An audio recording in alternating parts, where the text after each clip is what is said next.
శ్రీమాత్రే నమః. అందరికీ నమస్కారం. ఈరోజు దేవీ భాగవతంలోని అష్టమాధ్యాయం. ఓంకార పంజర సుఖీం ఉపనిషద్ దుద్యాన కేళి కలకంఠీం ఆగమ విపిన మయూరీం ఆర్యాం అంతర్విభావయే గౌరీం సర్వమంగళ రూపిణి మహావిద్యాస్వరూపిణి సర్వశుభంకారిణి అయిన గౌరీదేవిని భక్తితో స్మరిస్తూ అష్టమి నాటి దేవీ భాగవత పురాణ ప్రవచనాన్ని ప్రారంభించాడు సూత మహర్షి. సౌనకాది మునపుంగవులారా, భగవద్బంధువులారా, గత వారం రోజులుగా ఆ జగన్మాత దివ్యాలీలా విభూతులను మనం నిర్విఘ్నంగా గ్రహిస్తూ వచ్చాం. ఆ తల్లి తన భక్తులనే కాదు, తన పతిదేవుడైన మహాశివుని భక్తులని సైతం కరుణించిన ఒక అద్భుత వృత్తాంతంతో నేటి పురాణ ప్రవచనాన్ని కొనసాగిద్దాం. జగదీశ్వరితో పాటు శివలింగమందు త్రిశక్తి రూపునిగా స్వయంభువై జగదీశ్వరి వెలసిన పుణ్యక్షేత్రమే కొల్లూరు. ఆ క్షేత్రంలో నిత్యం నిరంతరం పూజలు అందుకుంటూ భక్తులని అనుగ్రహిస్తోంది మూకాంబికాదేవి అని చెబుతూ తన ప్రవచనాన్ని కొనసాగించాడు సూత మహర్షి. మూకాంబికాదేవి వృత్తాంతం. త్వం వైష్ణవీ శక్తికరవంత వీర్య నారాయణీ నమోస్తుతే. విశ్వవ్యాపకమైన వైష్ణవీ శక్తి మూకాంబిక శంఖచక్రాలను వరదాభయ హస్తాలను ధరించి వెలసిన క్షేత్రం కొల్లూరు. 4వ మన్వంతరంలో ఒక ద్వాపర యుగంలో దక్షిణ భారతదేశంలో కోడచాద్రి పర్వత ప్రాంతం దట్టమైన అరణ్యాలతో సౌపర్ణికా నది నుంచి చీలిన అగ్ని తీర్థ నది. ఆ నది ఒడ్డున తపస్సు చేసుకుంటున్న ఋషులలో కోల మహర్షి ఒకరు. ఆయన శివుని గురించి తీవ్రమైన తపస్సు చేశాడు. ఆ ముని తపస్సుకు పరమశివుడు సంతుష్టుడై ప్రత్యక్షమయ్యాడు. ఆ ఋషిని ఏం వరం కావాలో కోరుకోమన్నాడు. అప్పుడు ఆ ముని, పరమేశ్వర, నా వలె కఠోర తపస్సు చేసే ఋషులకు మాత్రమే ప్రత్యక్షమయ్యే నువ్వు ఈ భూలోక వాసులకు కూడా దగ్గరవ్వాలి. నాకు దర్శనమిచ్చినట్లుగానే త్రిమూర్తి సైతంగా భూలోకవాసులకు దర్శన భాగ్యాన్ని కలిగించు. పరాశక్తి కూడా నీతో పాటే ఇక్కడ కొలువై ఉండాలి అని కోరాడు. కోల మహర్షి దేవలోకాన్నంతా భూలోకానికి రప్పించాలనుకుంటున్నాడని ఈశ్వరుడు గ్రహించాడు. తన కోసం కాకుండా జనులందరి కోసం అడుగుతున్న వానిని కాదని ఎలా అనడం? ఈశ్వరుడు తథాస్తు అన్నాడు. కోల మహర్షి ముందు ఓ స్వయంభూలింగం వెలిసింది. లింగానికి మధ్యలో ఓ స్వర్ణరేఖ. అప్పుడు శివుడు మునితో, మునీశ్వర, స్వర్ణరేఖకు ఎడమ ప్రక్క దుర్గా, లక్ష్మీ, సరస్వతి, కుడి పక్కన రుద్రుడు, నారాయణుడు, బ్రహ్మాది దేవతలు దర్శనమిస్తుంటారు. తత్ఫలితంగా ముక్కోటి దేవతలంతా ఇక్కడే ఉంటారు అని చెప్పాడు. కోల మహర్షి ఎంతో సంతోషపడ్డాడు. అప్పటి నుంచి అందరూ ఆ స్వయంభూలింగానికి పూజ చేయడం ప్రారంభించారు. కోల మహర్షి వలన ప్రసిద్ధమైన ఆ ప్రాంతం తరువాత కాలంలో కొల్లాపురంగా పిలువబడి తదనంతర కాలంలో కొల్లూరుగా పిలువబడుతోంది. కొంతకాలం తర్వాత కౌమాసురుడు అనే రాక్షసుడు తపోబలంతో ఎన్నో వరాలను పొంది దేవతలను హింసించసాగాడు. కోల మహర్షి తపస్సుకు భంగం కలిగించాడు. అప్పుడు మహర్షులంతా కలిసి శక్తి కోసం తపోసాధన చేస్తుండగా ఈ విషయాన్ని గ్రహించిన శుక్రాచార్యుడు కౌమాసురునితో, నీకు ఒక స్త్రీ చేతిలో మరణం ఉంది, అందుకే మరణం లేని వరాన్ని కోరి తపస్సు చేయమని చెప్పాడు. అసుర గురువు సలహాలను అనుసరించి కౌమాసురుడు తీవ్రమైన తపస్సు చేసి ఈశ్వరుని ప్రత్యక్షం చేసుకున్నాడు.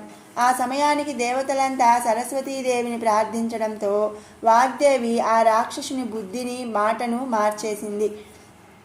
తనకు మృత్యువు రాకూడదని కోరుకోవాలనుకున్న రాక్షసుడు మూగతనాన్ని కోరుకున్నాడు. మూగవాడైన కౌమాసురుడు మూకాసురునిగా మారాడు.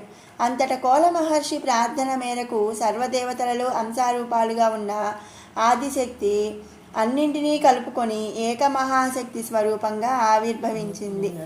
శివుడు తన జటాజూటం నుంచి వీరభద్రుడనే మహావీరుణ్ణి సృష్టించాడు. యుద్ధం మొదలైంది.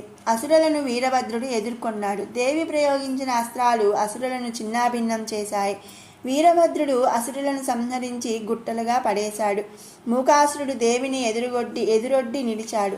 తన దగ్గరున్న ఆయుధాలన్నింటినీ ప్రయోగించాడు. దేవి ఒక బాణాన్ని వదలగానే ఆ బాణం మూకాసురుని చేతిలోనున్న అస్త్రాలన్నింటినీ స్తంభింపజేసింది. మరో బాణం మూకాసురుని రక్తనాళాలను తెగవేసింది. వేరొక బాణం అతని రక్తాన్ని ఛేదించింది. కుపితుడైన మూకాసుడు దేవిపైకి లంఘించాడు. అతని గదా శక్తి కూర్చున్న సింహం ముఖాన్ని తాకింది. అంతే, శక్తి స్వరూపిణి తన కరవాలంతో మూకాసురునికి శిరచ్ఛేదం చేసింది. మూకాసురుని వధించిన శక్తి ఆనాటి నుండి ఈ క్షేత్రంలో మూకాంబికగా వెలసింది. చైతన్య రాహిత్యం, దివ్య స్పృహ లేని అజ్ఞానమే మూకాసురుడు. సర్వదేవతలలోనూ ఉన్న ఏకశక్తే పరాదేవత. ఆ దేవత అనుగ్రహంతో జరిగిన అజ్ఞాన సంహారమే రాక్షస నాశనం. నేటి కలియుగంలో మూకాంబిక. భారత పుణ్యభూమిలో ఆదిశంకరులు అవతరించారు. చీకట్లు ముసురుకుంటున్న భారతావనిపై వెలుగురేఖలు విరజిమ్మేందుకు ఉద్యుక్తులయ్యారు. ఈ పుణ్యభూమిలో పలు ప్రాంతాల్లో శక్తిపీఠాలను నెలకొల్పిన ఆదిశంకరులు కొల్లూరులో తన పాదాలను మోపారు. వెంటనే అదొక ప్రసిద్ధి శక్తి స్థలమని గ్రహించారు. స్వర్ణరేఖ సహితమైన లింగాన్నుంచే ఇంతటి శక్తి వెలువడుతోందని గ్రహించారు. గర్భగృహం వెనుక వైపున కూర్చొని ధ్యానంలో నిమగ్నమయ్యారు. లింగంలో ఉన్న స్వర్ణరేఖకు ఎడమవైపు నుంచే అధికమైన శక్తి వెలువడుతుందన్న సంగతిని గ్రహించారు ఆదిశంకరుల వారు. శక్తి యావత్తు లింగ రూపంలో అరూపంగా కలిసి ఉండటం వల్ల కాలక్రమంలో దేవిని మానవులు అర్థం చేసుకోలేకపోయిన విషయాన్ని జగద్గురువు గ్రహించారు. శక్తి స్వరూపిణి అమ్మకు ఒక స్వరూపాన్ని ఏర్పరిచి కొలవాల్సిన ఆవశ్యకతను ఆయన గుర్తించారు. కానీ మూకాంబికా తల్లి ఇక్కడ ఏ రూపంలో కొలువై ఉందన్న విషయాన్ని ఎలా గ్రహించాలి, ఆమెను దర్శించుకోవాలన్న పట్టుదలతో ఆదిశంకరులు తమ ధ్యానాన్ని మరింత తీవ్రతరం చేశారు. బిడ్డ అవస్థను తల్లి చూస్తూ ఊరుకుంటుందా? మాత ఆదిశంకరుల ముందు ప్రత్యక్షమైంది. ఆదిశంకరులు ఆ తల్లిని దర్శించుకున్నారు. జ్ఞానస్వరూపిణిగా, సరస్వతిగా, అంశగా ఆ తల్లి దర్శనమిచ్చింది. అసుర సంహారం చేసిన కాళిగా, సకల సౌభాగ్యాలను అనుగ్రహించే మంగళ స్వరూపిణిగా, సర్వశక్తి స్వరూపిణిగా అమ్మ సాక్షాత్కరించింది. ఆమెకు పంచలోహాలతో ఒక విగ్రహాన్ని చేయించారు ఆదిశంకరులు. పద్మాసనంపై కూర్చొని 2 చేతులతో శంఖచక్రాలను ధరించి మిగతా 2 చేతులతో వరద అభయముద్రలను కలిగి దర్శనమిస్తుంది. ఆ తల్లి స్వర్ణరేఖ వెనుక భాగంలో కాస్త చోటును వదిలి శ్రీచక్రాన్ని ఏర్పరిచారు. ఆ చక్రంలో దేవతలందరినీ ఆవాహనం చేశారు. శ్రీచక్రంపై ఆ తల్లి రూపాన్ని ఏర్పరిచారు. ఆదిశంకరులు ఏర్పరిచిన ఆ తల్లి రూపమే పలు శబ్దాలుగా భక్తులను అనుగ్రహిస్తుంది. అంతటి శక్తి స్వరూపిణి కొలువైన ఆలయమే కొల్లూరు మూకాంబికా ఆలయం. కోడచాద్రి పర్వత సానువులలో సౌపర్ణికా నదిగా ఉపనదిగా ప్రవహిస్తున్న అగ్నితీర్థ నదిలో స్నానం చేస్తే సమస్త పాపాల నుంచి విముక్తులవుతారు. అక్కడ స్నానం చేసి తూర్పు ద్వారం నుంచి లోపలకు ప్రవేశిస్తే గాలి గోపురం, దీపస్తంభం కనబడతాయి. ఈ దీపస్తంభం ఒకే రాయితో మలచబడిన అద్భుత శిల్పఖండం. అనంతరం గర్భగృహం. గర్భగృహానికి ఇరువైపులా ధ్యాన మండపం. అమ్మవారి ముందు అనుకువగా ఉన్న స్థితిలో సింహం. అమ్మవారికి ముందు స్వర్ణరేఖతో కూడిన జ్యోతిర్లింగం. సర్వాలంకార భూషితమైన అమ్మ మూకాంబిక. అమ్మవారు పద్మాసన స్థితిలో కూర్చొని భక్తులను అనుగ్రహిస్తున్నారు. జగన్మాత మూకాంబిక ఉదయం వేళలో దుర్గా అంశగా, మధ్యాహ్నం లక్ష్మీ అంశగా, సాయంత్రం పూట సరస్వతి అంశగా కొలువబడుతుంది. ఆదిశంకరుల కాలం నుండి ఇప్పటి వరకు చక్రారాధన కూడా ఇక్కడ జరుగుతోంది. సుప్రభాతాన్ని మొదలుకొని రాత్రి వరకు వివిధ సేవలు చేస్తుంటారు. ఇక్కడ ఇచ్చే ప్రదోష హారతికి సలాం మంగళహారతి అని పేరు. ఒకసారి టిప్పు సుల్తాన్ ప్రదోష పూజకు వచ్చి హారతిని చూసి భక్తితో తన్మయుడై అమ్మవారికి తన సంప్రదాయమైన సలాంతో నమస్కరించాడని, అప్పటి నుంచి దీనికి సలాం హారతి అని పేరు ఏర్పడిందని చెబుతున్నారు. ఇప్పటికీ ఎందరో ముస్లిం భక్తులు అమ్మవారిని కొలుచుకుంటుంటారు. అమ్మవారికి పుష్పాంజలి, మంగళహారతి, ఆభరణ అలంకారాలు ఉన్నప్పటికీ అభిషేకాలు లేవు. స్వయంభూ జ్యోతిర్లింగానికి మాత్రమే అభిషేకాలు చేయబడుతున్నాయి. ఆ అభిషేక సమయంలో లింగానికి మధ్యనున్న బంగారు రేఖ స్పష్టంగా కనబడుతుంది. అమ్మవారి గర్భగృహం వెనుక వైపు ఆదిశంకరులు ధ్యానం చేసిన చోటు శంకరపీఠంగా నేటికి దర్శించుకోవచ్చు. ప్రాచీన ఆలయంగా పరిగణించబడుతున్న ఈ ఆలయంలో గర్భగృహం, ప్రవేశ భవనం, లక్ష్మీ మండపం ఉన్నాయి. లక్ష్మీ మండపం వివిధ దేవతాకృతులతో అలరారుతుంటుంది. లక్ష్మీ మండపం తరువాత ప్రాకారం దాటాక నవరంగ మంటపం ఉంది. దేవాలయానికి వెలుపల 12 ఆవృతాలలో కూడిన దీపస్తంభం ఉంది. కూర్మపీఠంపై ఏనుగు శిల్పాన్ని కలిగిన ఈ స్తంభం అమ్మవారిని చూస్తుంటుంది. నవరాత్రులప్పుడు ఫాల్గుణ కృష్ణపక్ష అష్టమిలోనూ ఇందులో వెలిగించే దీపాలు కాంతులీనుతుంటాయి. గర్భగృహం తరువాత అంతఃప్రాకారంలో 4 విభిన్న గణేశ శిల్పాలున్నాయి. ఆరంభంలో దశభుజ గణపతి అత్యంత సౌందర్యంతో సాక్షాత్కరిస్తారు. బాలమూరి గణపతి శిల్పం తెల్లని పాలరాతితో మలచబడింది. ప్రదక్షిణ క్రమంలో తారసపడే మరో దివ్య శిల్పం సర్పం. ఈ సర్పాన్ని ఆరాధించిన, స్పర్శించిన సర్పదోషాలు తొలగడమే కాక అదృష్ట సంపద లభిస్తుందని అంటారు. ఆదిశంకరుల సన్నిధి తర్వాత సుబ్రహ్మణ్య స్వామి, సరస్వతి, ప్రాణలింగేశ్వరుడు, పార్థేశ్వరుడు, పంచముఖ గణపతి, చంద్రమౌళీశ్వరుడు, నంజుండేశ్వరుడు, ముఖ్య ప్రాణదేవత, విష్ణు బృందావన సన్నిధులు కనబడతాయి. భక్తితో అమ్మ మూకాంబికని కొలిచే వారి కోరికలు తీరి సకల శుభాలు కలుగుతాయి. శ్రీ దుర్గా అష్టోత్తర శతనామ స్తోత్రం. దుర్గా శివ మహాలక్ష్మీర్మహాగౌరీ చ చండికా సర్వజ్ఞా సర్వలోకేశీ సర్వకర్మఫలప్రదా సర్వతీర్థమయీ పుణ్యా దేవయో నిలయో నిజా భూమిజా నిర్గుణాధారా శక్తిశ్చానీశ్వరీ తథా నిర్గుణా నిరహంకారా సర్వగర్వ విమర్దిని సర్వలోకప్రియా వాణి సర్వవిద్యాధిదేవత పార్వతీ దేవమాత చ వినీసా వింధ్యవాసిని తేజోవతి మహామాత కోటిసూర్యసమప్రభా దేవతా వహ్నిరూపా చ సతేజా వర్ణరూపిణి గుణాశ్రయా గుణామధ్యా గుణత్రయ వివర్జిత కర్మజ్ఞానప్రదా కాంతా సర్వసంహారకారిణి ధర్మజ్ఞానధర్మనిష్టా సర్వకర్మ వివర్జిత కామాక్షి కామసంహంత్రి కామక్రోధ వివర్జిత శాంకరీ శాంభవి శాంతా చంద్రసూర్యాగ్నిలోచన సుజయా జయ విభూమిష్టా జాహ్నవీ జనపూజిత శాస్త్రమయా నిత్యా శుభాచంద్రార్తమస్తక భారతీ భ్రామరీ కల్పా కరాళీ కృష్ణపింగళా బ్రహ్మీ నారాయణీ రౌద్రీ చంద్రామృత పరిశ్రుత జ్యేష్ఠేందిరా మహామాయా జగత్సృష్ట్యధికారిణి బ్రహ్మాండకోటి సంస్థాన కామిని కమలాలయ కాత్యాయని కళాలతీత కాల సంహారకారిణి యోగనిష్టా యోగిగమ్యా యోగిధ్యేయ తపస్విని జ్ఞానరూపా నిరాకార భక్తాభీష్టఫలప్రదా భూతాత్మికా భూతమాతా భూతేసి భూతధారిణి స్వధా నారీ మధ్యగతా షడాధార్యదివర్ధిని మోహితాం సుభవా శుభ్రా సూక్ష్మా మాతా నిరాలసా నిమగ్నా నీలసంకాశ నిత్యానందాహరా సర్వజ్ఞానప్రదానంద సత్యదుర్లభరూపిణి సరస్వతి సర్వగతా సర్వాభీష్టప్రదాయిని. ఇది శ్రీ దుర్గా అష్టోత్తర శతనామస్తోత్రం సమాప్తం. త్రిశక్తి రూపిణి అయిన దేవి అవతారములు అనంతం. సృష్టిలోని ప్రతి పదార్థము ఆమె పరమాణు రూపమే. అయితే తన సకల చరాచర సృష్టిలో వివేకము విజ్ఞానము కలిగిన బుద్ధిజీవులుగా దేవ దానవ మానవులను ఆమె సృష్టింపజేసింది. వీరి అంతరంగములందు జ్యోతి స్వరూపమైన ఆత్మగా తాను నివసిస్తోంది. ఈ పరమార్థము తెలిసి కూడా కొందరు బుద్ధిజీవులు నేను నాది అన్న అహంకార మదగర్వములతో మిడిసిపడుతూ ధర్మపరులకు హాని తలపెడుతూ ఉంటారు. అట్టి వారికి కనువిప్పు కలిగించడానికి ఆ తల్లి అనేక రూపాలతో తానే స్వయంగా అవతరించింది. కొన్నిసార్లు అంశారూపమై తన భక్తుల ఇంట జన్మించింది. అట్టి పతివ్రతా శిరోమణుల చరిత్రలు విన్నా చదివిన పుణ్యం లభిస్తుంది. అట్టి పతివ్రతామణులలో అగ్రగణ్యురాలు సతీ సావిత్రి. దైవబలము స్వధర్మము త్రికరణ శుద్ధిగా ఆచరించిన వారు కాలధర్మమునకు కూడా అతీతులు కాగలరని నిరూపించడానికి వేదమాత అయిన గాయత్రి సతీ సావిత్రిగా జన్మించింది.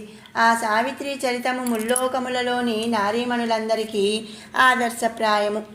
సతీ సావిత్రి చరితము. మద్రదేశాధీశుడు అశ్వపతి శత్రుభయంకరుడే కాదు, మహనీయ గుణసంపన్నుడు, ధర్మపరుడు. అతని భార్య మాలతి సతీధర్మమును త్రికరణ శుద్ధిగా ఆచరించు మహాసాధ్వి, పతివ్రత. వీరి కులదేవత సావిత్రి. మహాగాయత్రి అవతారనామ విశేషమే సావిత్రి. ఈ రాజదంపతులు ఎంతటి ధర్మపరులైన పూర్వజన్మ కర్మము చేత వారికి సంతానం కలగలేదు. ఒకనాడు పరాశర మహర్షి దేశ సంచారం చేస్తూ ఆ రాజ్యానికి వచ్చాడు. రాజదంపతులు ఆయనని ఆర్ఘ్యపాద్యాదులతో సత్కరించి అతిథి సత్కారాలతో సంతృప్తిపరిచి ఆ తదుపరి తమ గోడు వెళ్ళబోసుకున్నారు. మహర్షి, మా పూర్వకర్మ ఫలమేమో గాని మేమెన్ని వ్రతాలు చేసినా, ఎన్ని నోములు నోచినా, ఎందరు మహర్షులను పూజించినా మా వంశము నిలుపుటకు ఒక్క సంతానమైనా కలగలేదు. మా కులదైవమైన సావిత్రీమాత కూడా మమ్మల్ని కరుణించలేదు. మా గతి ఇంతేనా? మాకు సంతాన యోగం లేదా అని వాపోయారు రాజదంపతులు. పరాశర మహర్షి దివ్య దృష్టి చేత వారి కర్మ విశేషాన్ని గ్రహించి, రాజా దిగులు చెందకు, నీకు సంతాన యోగం ఉన్నది. ముందుగా నీకు ఒక కుమార్తె జన్మించగలదు. సాక్షాత్తు ఆ సావిత్రీదేవి అంశారూపమే నీ ఇంట జన్మించగలదు. ఆమె ధర్మ విచక్షణ జ్ఞానము చేత నీకు శతసుతులు జన్మించగలరు కానీ అన్నాడు సంశయిస్తూ. అశ్వపతి తనకి సంతానము కలుగగలదన్న ఆనందము చేత మహర్షి మధ్యలో వారిస్తూ సంశయములు సందేహములు దేవి అర్పితము గావించి మాకు సంతానం కలుగు మార్గం ఉపదేశించండి మహాత్మా అని ప్రార్థించాడు. వారి సంతోషములు పాడు చేయుటకు ఇష్టపడిన మహర్షి తన సంశయమును లోపలే అణుచుకున్నాడు. రాజా, మీరు నిత్యము పూజిస్తున్న సావిత్రియే జగన్మాత అవతారమైన గాయత్రి. ఆ గాయత్రి మహామంత్రము అత్యంత శక్తివంతమైనది. గాయత్రి మంత్రమును ఒక్కసారి చిత్తశుద్ధితో జపిస్తే ఆనాటి పగలు చేసిన పాపము నశిస్తుంది. 10 మార్లు జపిస్తే రాత్రి చేసిన పాపము నశిస్తుంది. 1000 సార్లు జపిస్తే సంవత్సర కాలంలో చేసిన పాపములు, 1,00,000 సార్లు జపిస్తే జన్మ పాపము నశిస్తాయి. త్రికాలములలో త్రిసంధ్యలలో ప్రతినిత్యము గాయత్రి మంత్ర జపము చేస్తే జన్మాంతర పాపకృత్యములన్నీ హరించబడి అనంత పుణ్యము లభిస్తుంది. అట్టి మహాగాయత్రి మంత్ర జపదీక్ష వహించి మీరు ఆ సావిత్రీదేవిని నిరంతరము ధ్యానిస్తే అచిరకాలంలో ఆ దేవి దయ వల్ల మీకు సంతానం కలుగుతుంది అని చెప్పి వారిని ఆశీర్వదించాడు పరాశర మహర్షి. రాజదంపతులు ఒక సుముహూర్తాన గాయత్రీ మంత్ర దీక్ష వహించి నిరంతరము గాయత్రీ మంత్ర జపము చేస్తూ ఆ దేవి ధ్యానంలో గడపసాగారు. కొంతకాలము తర్వాత వారి భక్తికి మెచ్చి గాయత్రీమాత వారికి స్వప్నమున దర్శనమిచ్చి, భక్తులారా, మీ వ్రత దీక్షకు సంతసించాను. నా అంశారూపము మీకు కుమార్తెగా జన్మించనున్నది. మీ కోరిక నెరవేరనున్నది అని అనుగ్రహించి ఆశీర్వదించింది. రాజదంపతుల ఆనందమునకు అంతులేదు. వారు సంతోషముతో ఎన్నో దాన ధర్మాలు చేశారు. పేద బ్రాహ్మణులకు భూదాన గోదానములను ఇచ్చారు. పేదలకు అన్న వస్త్ర నివాస వసతులు కల్పించారు. దేవి అనుగ్రహమునకు ఈ దాన ధర్మముల ఫలితము తోడే రాణి గర్భము దాల్చింది. ఆమె నవమాసాలు నిండిన తదుపరి ఒక శుభలగ్నమున నిండు చంద్రుని ఓలు మోముగల ఒక బాలికను ప్రసవించింది. సావిత్రీదేవి వరప్రసాదముగా జన్మించిన ఆ బాలికకు సావిత్రి అని నామకరణం చేశారు. సావిత్రి చిన్ననాటి నుంచే దేవి భక్తురాలై ఆమెను నిత్యము పూజిస్తూ తనకు సుకృతుడైన భర్తను ప్రసాదించి సుమంగళిగా అనుగ్రహించమని ప్రార్థిస్తూ ఉండేది. ఆమె దేవిని పూజిస్తూనే అంతఃపురమునందే గురువుల శిక్షణలో సకల విద్యా విశారదురాలైంది. పుత్రులు లేని కొరత తీర్చుకోవడానికి తరచూ సావిత్రికి పురుష వేషమును కట్టి ఆనందిస్తుండేవారు. సావిత్రి యుక్త వయస్కురాలైంది. ఒకసారి సావిత్రి పురుష వేషములో విల్లమ్ములు ధరించి వినోదార్థము వనవిహారానికి వెళ్ళింది. ఆ వనములో సత్యవంతుడను రాజకుమారుడు అందులైన తల్లిదండ్రులతో ఒక పర్ణశాలలో నివసిస్తున్నాడు. సత్యవంతుడు పసివాడిగానున్న తరుణంలో శత్రురాజులు వారి రాజ్యముపై అకస్మాత్తుగా దాడి చేయగా వారిని ఎదిరించే శక్తి లేని బాలకుడైన సత్యవంతుడు అందులైన తల్లిదండ్రులతో రాజ్యము వదిలి వచ్చి ఆ వనమున నివసించసాగాడు. ఆనాటి నుండి అతడు మాతాపితరుల పాదసేవ చేస్తూ వారికి ఆహారమును సమకూరుస్తూ కాలము గడిపాడు. సావిత్రి వనవిహార సమయంలో బాణము సంధించి ఒక లేడిపై అమ్ము వదలగా అదే సమయంలో ఆహారార్థము మరొక వైపు నుంచి సత్యవంతుడు వదిలిన బాణము రెండూ ఏకకాలంలో చెరొక వైపు నుంచి దూసుకువచ్చి ఆ లేడిని సంహరించాయి. సావిత్రి సత్యవంతులు ఆ హరిణము నాదంటే నాదంటూ వాదులాడుకుంటూ ఆ ఆవేశములో తమ రాజవంశముల గోత్రనామములు బయట పెట్టుకున్నారు. అంతటా ఒకరి విషయములు ఒకరు తెలుసుకొని ఒకరి పట్ల ఒకరు ఆకర్షితులైనారు. దేవి అనుగ్రహము చేత తనకి దర్శనమిచ్చిన సత్యవంతుడే తనకు తగిన పతి అని మనస్సును దృఢముగా నిశ్చయించుకుంది సావిత్రి. ఆమె అభీష్టమును గ్రహించిన సత్యవంతుడు ఆమెను వారిస్తూ, సావిత్రి, నేడు నీ ఒక మహారాజుగా ఆరాల బిడ్డవు. నిన్ను వివాహమాడుటకు రాజన్యులెందరో వచ్చి వాడగలరు. కానీ నేను రాజభ్రష్టుడను. వృద్ధులు అందులైన నా తల్లిదండ్రులను వారి జీవితాంతము వరకు సేవింపవలసిన బరువు బాధ్యతలు ఉన్నవాడను. పర్ణశాల అందు కటిక నేలపై పవడిస్తూ ఏ పూట ఏది దొరికితే దానితో ముందుగా నా తల్లిదండ్రుల క్షుద్బాధ తీర్చి శేషభుక్తమును భుజించి జీవించువాడను. అంతఃపుర రాజభోగములకు అలవాటు పడిన సుకుమారివి వేరొక రాజకుమారుని వరించి సుఖించు అని హితము చెప్పాడు. సావిత్రి మందహాసము చేసి, ప్రభు, ఏ క్షణమున నా మనస్సు మిమ్ము వరించినదో ఆ క్షణమే గాంధర్వ విధిన మన వివాహము జరిగిపోయినట్లే గదా. వివాహ యోగ్యురాలైన కన్య ఎవరిని వరించినో అతనినే పతిగా స్వీకరించుట ఉత్తమ స్త్రీ ధర్మము. కానీ జరగవలసిన మన వివాహతాంతంగము కేవలం లోకాచారమును పాటించుటకు మాత్రమే. శ్రీ సంపదలు, భోగభాగ్యములు ఆశాశ్వితాలు. మనకి మునుపే వివాహం జరిగి ఉండి ఆ తదుపరి మీకిటి దుస్థితి సంభవిస్తే మీరు నన్ను కాదందురా? నేను మిమ్ము వదిలి వెళ్ళదనా? కనుక సందేహములు మానండి. నేనిప్పుడే మా తల్లిదండ్రుల వద్దకేగి మన విషయం వారికి తెలిపి వారిని మీ ఆశ్రమమునకు పంపించెదను అని పలికి అతని అనుమతి పొంది అంతఃపురమునకు తిరిగి వెళ్ళింది. తన బాల్యమిత్రుడైన ద్యుమత్సేన మహారాజు రాజ్యమును కోల్పోయి అంధుడై వనవాసమున ఉన్నాడని, అతని కుమారుడు సత్యవంతుని తన కుమార్తె సావిత్రి వరించిందని విని అశ్వపతి సంతోషించాడు. సత్యవంతునికి సిరి సంపదలు లేకపోయినా బాల్యమిత్రుని కుమారుడన్న అభిమానంతో ఆ వివాహానికి సమ్మతించాడు. సుముహూర్తం నిశ్చయించడానికి వధూవరుల జాతకములను పరిశీలిస్తున్న జ్యోతిష పండితులు సత్యవంతుని జాతకమును పరీక్షించి, మహారాజా, క్షమించండి, సత్యవంతుని జాతకములో అకాల మృత్యు దోషమున్నది. వివాహమైన 16వ నాడు ఈతడు మరణించుట తథ్యం అని ప్రకటించారు. అశ్వపతి నిశ్చేష్టుడయ్యాడు. సరిగ్గా అప్పుడే నారద మహర్షి అక్కడ ప్రత్యక్షమై దోషము తథ్యము అంటున్నారు, విశేషం ఏమిటి అశ్వపతి అని ప్రశ్నించాడు. అశ్వపతి చింతాక్రాంతుడై నారదునికి నమస్కరించి ఆసనము చూపించి, మా కుమార్తె ఒక యువకుని వరించింది. వివాహం అంటూ జరిగితే అతనినే వివాహమాడతానంటూ భీష్మించింది. అతడి జన్మలగ్నరీత్యా వివాహమైన 16వ నాడు అతనికి అకాల మృత్యువు సంభవించగలదని సిద్ధాంతులు తెలుపుతున్నారు అని చెప్పాడు. అకాల మృత్యువే గాని సకాల మృత్యువు కాదుగా అంటూ నారదుడు నవ్వి, మరి మీ సావిత్రి జాతకమును ఈ పండితులు పరిశీలించారా అని ప్రశ్నించాడు. పండితులు తలలు పంకిస్తూ, అమ్మాయి వారి జాతక చక్రమును కూడా పరిశీలించాం దేవర్షి. సావిత్రి జాతకమున కించిత్తు వైధవ్య యోగము సూచనగా కానవస్తున్నా ఆ తదుపరి ఆమె జీవితం యావత్తు మహత్తరంగా ఉంది. సుమంగళిగా పుత్ర పౌత్రాభివృద్ధితో సిరి సంపదలతో సుఖిస్తుంది అని తెలిపారు. మరింకేం అని నారదుడు నవ్వి, వధూమణి జాతకంలోనూ కించిత్తు వైధవ్య యోగం కనిపిస్తున్నా ఆ తదుపరి ఆమె సుమంగళిగా సిరి సంపదలతో సంతానంతో వర్ధిల్లుతుందంటే అర్థం ఏమిటి? వరునికి అపమృత్యు దోషం తొలగిపోతుందనే కదా. రాజా, ఈ విషయం చెప్పడానికే నేను పనిగట్టుకుని వచ్చాను. సంశయాన్ని వీడి సావిత్రి సత్యవంతుల వివాహం జరిపించు. ఆ దేవి అనుగ్రహం చేత అంతా శుభం జరుగుతుంది అని చెప్పాడు. నారద మహర్షి అంతటి వాడు స్వయంగా వచ్చి అలా చెప్పేసరికి అశ్వపతి మరేమీ ఆలోచించకుండా వివాహ లగ్నం చేయించాడు. అంతట సావిత్రి సత్యవంతుల వివాహం మహావైభవంగా జరిగింది. ఆ వివాహానికి విచ్చేసి వధూవరులను ఆశీర్వదించిన నారద మహర్షి సావిత్రిని పక్కకు పిలిచి, అమ్మా, శుభాశుభములు 2 కావిడి కుండలు వంటివి. అశుభాన్ని మన బుద్ధిజ్ఞాన విశేషముల చేత తొలగించుకుంటే శుభం చేకూరుతుంది. నీ ధర్మనిరతి, దేవీ భక్తి నాకు తెలుసు. అలాగే నీ భర్త మాతాపితరుల సేవ చేసి మహాపుణ్యవంతుడయ్యాడు. అయినా విధి విధానం ఒకటి ఉన్నది కదా. ఆ విధిని అనుసరించి నేటికి 16వ నాడు నీ భర్త అకాల మృత్యుబాత పడనున్నాడు అని చెప్పాడు. సావిత్రి చప్పున చెవులు మూసుకుంటూ అమంగళం ప్రతిహతమగుగాక అన్నది నిశ్చల హృదయంతో. తథాస్తు. అమ్మా సావిత్రి, నీ భర్త సంపాదించుకున్న పుణ్య విశేషం చేత ఆనాడు ఆ యమధర్మరాజే స్వయంగా నీ భర్త ప్రాణాలు గొనిపోవస్తాడు. అతడు పాపుల పాలిటి భయంకరుడే గాని ధర్మవర్తనుల పాలిట శాంత స్వరూపుడు. ధర్మములు తెలిసి వాటిని త్రికరణ శుద్ధిగా పాటించువాడు.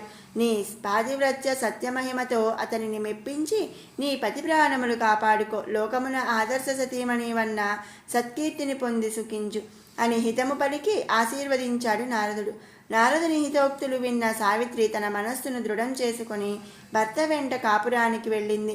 అశ్వపతి వారికి అంతఃపుర రాజభోగ సౌకర్యాలు ఏర్పాటు చేయిస్తానని ఎంతగా చెప్పినా సావిత్రి వారించి భర్తను అనుసరించింది. అత్తవారింటి నివసించడమే సతీధర్మమని పలికి వనమున ఉన్న సత్యవంతుని పర్ణకుటీరమునకు చేరింది. ఆ కుటీరమున సావిత్రి సత్యవంతులు సుఖముగా జీవించసాగారు. సావిత్రి ఆ కుటీరమున దేవీ విగ్రహమును ప్రతిష్ఠించుకొని నిత్యము దేవిని నియమనిష్ఠులతో పూజిస్తూ పతిని ప్రత్యక్ష దైవముగా భావించి సేవిస్తూ అందులైన అత్తమామలకు ఆదరపూర్వక సేవలందిస్తూ ఆశ్రమ సంప్రదాయమును పాటించి అతిథి అభ్యాగతులను ఆదరిస్తూ ఉత్తమ సతీధర్మమును ఆచరించసాగింది. ఇట్లు వారి దాంపత్యము 15 రోజులు సుఖముగా సాగింది. ఇక సత్యవతి ఎదురు చూస్తున్న ఆ 16వ రోజు రానే వచ్చింది. ఆనాడు వేకువజామునే సావిత్రి స్నానాదులను పూర్తి గావించుకొని దేవీ విగ్రహం ముందు ఆసీనురాలై ఆ తల్లిని పూజించి, అమ్మా జగన్మాత, నీ అనుగ్రహము చేతనే నాకు ఈ జన్మ లభించింది. నీ కటాక్షం చేతనే సత్యవంతుడు నాకు పతి అయినాడు. నా పతిని నా మాంగళ్య సౌభాగ్యములను రక్షించి నా అందు ప్రసన్నురాలివై కరుణా వీక్షణములు ప్రసరింపజేయి తల్లి. నాకు నీవే దిక్కు, శరణు మాతా శరణు అని నిశ్చల భక్తితో ప్రార్థించింది. పూజానంతరం సావిత్రి తన భర్తని సమీపించి అతని పాదములు కడిగి ఆ పాదోదకమును శిరసును జల్లుకొని పాదతీర్థమును స్వీకరించింది. సత్యవంతుడు ఆమె పతిభక్తికి సంతసించి, సావిత్రి, మన కుటీరమున సమిధులు వంట చెరుగులు నిండుకున్నాయి. నేను వనములోకి వెళ్ళి వాటిని తీసుకొస్తాను అని చెప్పాడు. సావిత్రి చిరునవ్వు నవ్వి, నాథా, నేను మీతో వచ్చి అత్తమామలకు ఇష్టమైన పుట్టతేనె మధుర ఫలాలు సేకరిస్తాను. ఇంటి ఇల్లాలిగా అది నా ధర్మము కాదనకండి అని చెప్పి అతని వెంట బయలుదేరింది. సావిత్రి సత్యవంతులు ఆ సాయంకాలం వరకు పుట్టతేనె, పళ్ళు, సమిధలు సేకరిస్తూ కాలం గడిపారు. అనంతరం సత్యవంతుడు వంట చెరుకు కోసం ఒక చెట్టు కొమ్మను గొడ్డలతో నరకసాగాడు. సావిత్రి మనసులో జగన్మాతను ధ్యానిస్తూ భర్తను గమనిస్తోంది. అంతలో సత్యవంతుని గొడ్డలి వేటుకి కొమ్మ విరిగి ఎగిరి అతని తలకి తగిలింది. మరుక్షణం అతడు అమ్మా అని ఆక్రందిస్తూ కుప్పకూలిపోయాడు. సావిత్రి పరుగున భర్తని సమీపించి అతని తలను ఒడిలోకి చేర్చుకుంది. సత్యవంతుడు గిలగిలాడుతూ చేతనారహితుడయ్యాడు. సావిత్రి నిశ్చేష్టురాలైంది. ఆమెకి ఒక్కసారిగా దుఃఖం ముంచుకు వచ్చింది. ఆమె భర్తను కౌగిలించుకొని దుఃఖోద్వేగముతో విలసించసాగింది. అప్పుడే మసక చీకట్లు కమ్ముకురాసాగాయి. అంతలో ఒక్కసారిగా ఆ ప్రాంతము ప్రకాశవంతమైన వెలుగుతో నిండిపోయింది. సావిత్రి దిగ్గున తలెత్తి చూసింది. ధర్మాధర్మ విచక్షణాదురంధ్రుడు, సూర్య భగవానుని పుత్రుడు, నరలోక పాలకుడు, ధర్మదేవత ప్రతినిధి అయిన యమధర్మరాజు తన మహిషవాహనముపై ఆసీనుడై భువికి అవతరించాడు. అతడు తన చేతనున్న తేజోవంతమైన యమపాశమును సత్యవంతుని పైకి విసిరాడు. ఆ యమపాశము సత్యవంతుని కళేబరము నుంచి అంగుష్ట ప్రమాణములో ఉన్న అతని సూక్ష్మ జీవదేహమును పట్టి బంధించి కదలబోగా సావిత్రి తన ప్రాతివ్రత్య మహిమ చేత ఆ దృశ్యమును గాంచి చప్పున ఆ పాశమును పట్టుకొని ఆపింది. యమధర్మరాజు త్రుళ్ళిపడ్డాడు. అహో, కాలమునైనా బంధించి కట్టిపడవేయగల మహాశక్తివంతమైన నా యమపాశమును నిరోధించగలవారు ఈ భూలోకమున ఉన్నారా? ఎవరహో అంటూ దృష్టి సారించాడు యమధర్మరాజు. అతనికి సావిత్రి కనిపించింది. ఆమె శిరస్సు చుట్టూ ప్రకాశిస్తున్న అపూర్వ తేజోవలయము అతనికి గోచరించింది. దానితో తన పాశము నిరోధించిన ఆ అబల సామాన్య స్త్రీ కాదని, మహాపతివ్రత అని అతను గ్రహించాడు. సాధ్వి, నా విద్యుక్త ధర్మమును నిరోధించిన నీ ధైర్యము ప్రశంసనీయము. కానీ నా విధి నిర్వహణకు ఎలా అడ్డుపడుతున్నావమ్మా? ధర్మమును ప్రతిఘటించడం దురాచారమని, అది మహాపాపమని నీకు తెలియదా అని ప్రశ్నించాడు యమధర్మరాజు అనునయంగా. సావిత్రి చేతులు జోడించి, మహాభాగా, నీకు తెలియని ధర్మమేమున్నది? ఒక సతి తన భర్తను కాపాడుకొనుటకు ధర్మమును ఎదిరించినను అది అధర్మము కానేరదని నీకు తెలియదా అని ఎదురు ప్రశ్నించింది వినయంగా. ఏమి ఒక్క సాధ్వి ధర్మమును ప్రతిఘటించినా అది అధర్మము కాదా? ఇట్లాంటి ధర్మశాస్త్రమును నీవు రచించావా అని హేళన చేశాడు యముడు. సావిత్రి మందహాసం చేసి, ధర్మతనయా, ధర్మశాస్త్రము రచించుటకు నేనెంతటి దానను అయినను సందర్భానుసారము ధర్మము మారుతుండునని ఆ జగన్మాత ఇదివరకే నిరూపించింది. మహాపతివ్రత అయిన సుకన్య పుణ్యచరిత్ర నీవు వినలేదా అని అడిగింది. సుకన్యయ, ఆమె చిరంజీవి అయినందున మా సమక్షమునకు మా లోకమునకు రావాల్సిన అవసరం లేదు కదా. అయినా సుకన్య చరిత్రయందు ధర్మ సంకటము ఏదీ ఏర్పడినట్లే లేదే అన్నాడు యముడు సాలోచనగా. సావిత్రి తలపంకించి, ప్రభు, నీవు కొంతసేపు ఓపిక పట్టిన ఆ సుకన్య చరిత్ర నీకు వివరిస్తాను. అది విని నీవు ధర్మ నిర్ణయము చేయవచ్చు. ధర్మరక్షకుడవైన నీవు ధర్మము యొక్క మర్మమును గ్రహించాలి గదా అంది. సావిత్రి తనని ధర్మరక్షకుడని సంబోధించినందున సంతృప్తి చెంది నా యమధర్మరాజు, సరే, ఆ సుకన్య చరితమును త్వరగా క్లుప్తముగా వినిపించు అని ఆదేశించాడు. సుకన్య కథ చెప్పనారంభించింది సావిత్రి. సుకన్య వృత్తాంతము. బ్రహ్మమానసపుత్రులలో ఒకడైన మరీచి మనవడు వివస్వంతుడు.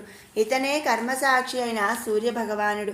ఈ సూర్యవంశమున జన్మించిన సూర్యుని కుమారుడు వైవస్వతుని వలన మనువంశము ఏర్పడింది. ఇతనికి ఇక్ష్వాకుడు, సర్యాతి తదితరులు 9 మంది కుమారులు. వీరందరి వల్ల మనువంశం శాఖోపశాఖలుగా విస్తరించి అభివృద్ధి చెందింది. ఇక్ష్వాకుని వల్ల సూర్యవంశ స్థాపన వృద్ధి జరిగింది. ఇక్ష్వాకుని తమ్ముడైన సర్యాతికి అనర్తుడు అనే కుమారుడు, సుకన్య అనే కుమార్తె కలిగారు. సుకన్య సౌందర్య రాశి. ఆమె అందచందాలు చూసిన పరిజనం ఈమెను ఏ చక్రవర్తో వరించి వివాహం చేసుకుంటాడు అని చెప్పుకునేవారు. సర్యాతి రాజ్యానికి సమీపంలో ఒక వనము ఉంది. ప్రశాంతమైన ప్రకృతి సౌందర్యంతో విలసిల్లే ఆ వనము యొక్క శోభకు ముచ్చటపడి చ్యవనుడు అనే ముని ఒక వృక్షము కింద ఆసీనుడై జగన్మాత అనుగ్రహం కోసం చిరకాలంగా తపోధ్యానంలో నిమగ్నుడై ఉన్నాడు. చ్యవనుని తపోదీక్షలో ఏళ్లు గడిచిపోయి అతడు పండు వృద్ధుడయ్యాడు. అయినా దేవీ ధ్యానంలో ఉన్న అతడు తన దేహమునకు ప్రార్థించిన వార్ధక్యమును గుర్తించలేదు. అతని చుట్టూ మట్టి గుట్టలుగా పేరుకుపోయి పెద్ద పుట్ట ఏర్పడింది. దానిని అతడు గమనించే స్థితిలో లేడు. అతను తన హృదయ మందిరంలో జగన్మాతను ప్రతిష్ఠించుకొని చాలా కాలంగా నిరంతర దేవీ ధ్యానమందు నిమగ్నుడైపోయాడు. ఒకనాడు సర్యాతి సకుటుంబ పరివార సమేతంగా ఆ వనంలో విహారానికి వచ్చాడు. అచటి ప్రకృతి శోభను చూసి పులకిత హృదయులైన వారంతా అవనసీమ అందచందాలను తిలకించడానికి తలోదారిన వెళ్ళారు. సుకన్య తన పరిచారికలతో కలిసి ఒకవైపున సంచరిస్తుండగా ఆమెకు చ్యవనుడు తపస్సు చేసుకుంటున్న వృక్షమూలం, దాని ముందు నిలువెత్తున పెరిగిన పుట్ట కనిపించాయి. ఆ పుట్టలో నుంచి ఓం ఓం అంటూ లీలగా ఓంకారనాదం వినిపించసాగింది. చెట్టు కింద పుట్టలోంచి ఓంకారం వినిపించడం ఆమెకు వింతగా గోచరించింది. సుకన్య ఆ పుట్ట దగ్గరకు వెళ్ళింది. ఆ ఓంకారం ఎలా వస్తోందో తెలుసుకోవాలన్న కుతూహలంతో పరిచారికలు వారిస్తున్నా వినకుండా పుట్ట మీదకి ఎక్కి రంధ్రంలోకి తొంగి చూసింది. పుట్టలోపల తపస్సమాధిలో ఉన్న చ్యవనుడి నేత్రాలు దివ్యశక్తితో నక్షత్రాలలా మినుక్కుమని మెరుస్తున్నాయి. ఆ మెరుపులను మినుగురు పురుగులనుగా భావించిన సుకన్య ఆ పక్కనే మొలిచిన దర్భను పీకి పుట్ట రంధ్రాల్లోంచి ఆ కళ్ళను పొడిచింది. మరుక్షణం అమ్మా అన్న ముని ఆక్రందనతో పాటు దర్భ కంటిన రక్తించింది పుట్ట రంధ్రాల్లోంచి బయటకు కారింది. సుకన్య భయంతో వణికిపోతూ పుట్ట దిగి నిశ్చేష్టితమై నిల్చుండిపోయింది. ఆ ఉత్పాతానికి కారణం తెలియని పరిచారికలు పరిగెత్తుకు వచ్చి వెళ్ళి సర్యాతికి ఆ విషయం విన్నవించారు. సర్యాతి గబగబా ఆ ప్రాంతానికి చేరుకొని భటులతో జాగ్రత్తగా ఆ పుట్టను తవ్వించాడు. అప్పుడు రక్తధారలు గడ్డగట్టి అంధుడైన వయోవృద్ధుడైన చ్యవన మహర్షి వారికి కనిపించాడు. తపోసిద్ధి చేత అతని దేహం ప్రకాశవంతంగా మెరుస్తుంది. సర్యాతి చెప్పున చేతులు జోడించి, మహర్షి, తమరు ఈ వాల్మీకము నందు తపస్సు చేస్తున్నారని తెలియక నా కుమార్తె తమకు తీరని అపచారం చేసింది. తమరు ఆగ్రహించి శపించకండి అని ప్రార్థించాడు. చ్యవనుడు బాధను ఓర్చుకుంటూ పరులను శపించిన తపశక్తిని వ్యర్థము చేసుకునే అవివేకిని కాను రాజా. నాకు నీ కుమార్తెపై ఎట్టి కోపము లేదు, కానీ ఆమె చర్యతో నేను అంధుడనయ్యాను, తపస్సును కొనసాగించలేని అసమర్థుడినయ్యాను. పక్వానికొచ్చిన పండు రాచిలుక పాలైనట్లయింది నా పరిస్థితి. ఇప్పుడు నన్నెవరు చూస్తారు? ఈ అంధుడికి సేవలెవరు చేస్తారయ్యా అని బాధపడ్డాడు. సుకన్య చప్పున తేరుకొని, నేనే మిమ్మల్ని సేవించుకుంటాను మహర్షి. ఈ దోషం నాది, దాని ఫలితం కూడా నేనే అనుభవించాలి. అదే ధర్మం. మీరు దయచేసి అంగీకరిస్తే నేను మీ అర్ధాంగిని నా జీవితాంతం వరకు మీకు సపర్యలు చేసుకుంటూ సతీధర్మాన్ని ఆచరిస్తాను అని పలికింది నిబ్బరంగా. కుమార్తె మాటలకి నివ్వెరపోయాడు సర్యాతి. కానీ ఆమె మాట అనేసింది.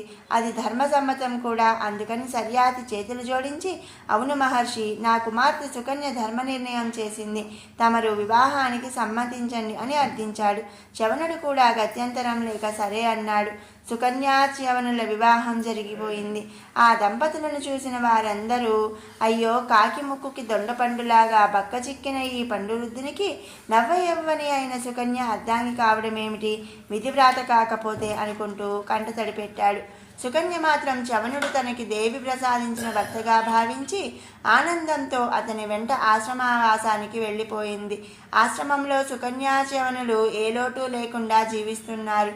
కానీ అతడు జపసత్వాలు ఉడిగిన వృద్ధుడు, పైగా అంధుడు. ఆ ముదుసలి యవ్వనవంతురాలైన భార్యని, అందున గారాభంగా పెరిగిన రాజకన్యని ఏ విధంగానూ సుఖపెట్టలేదు కదా.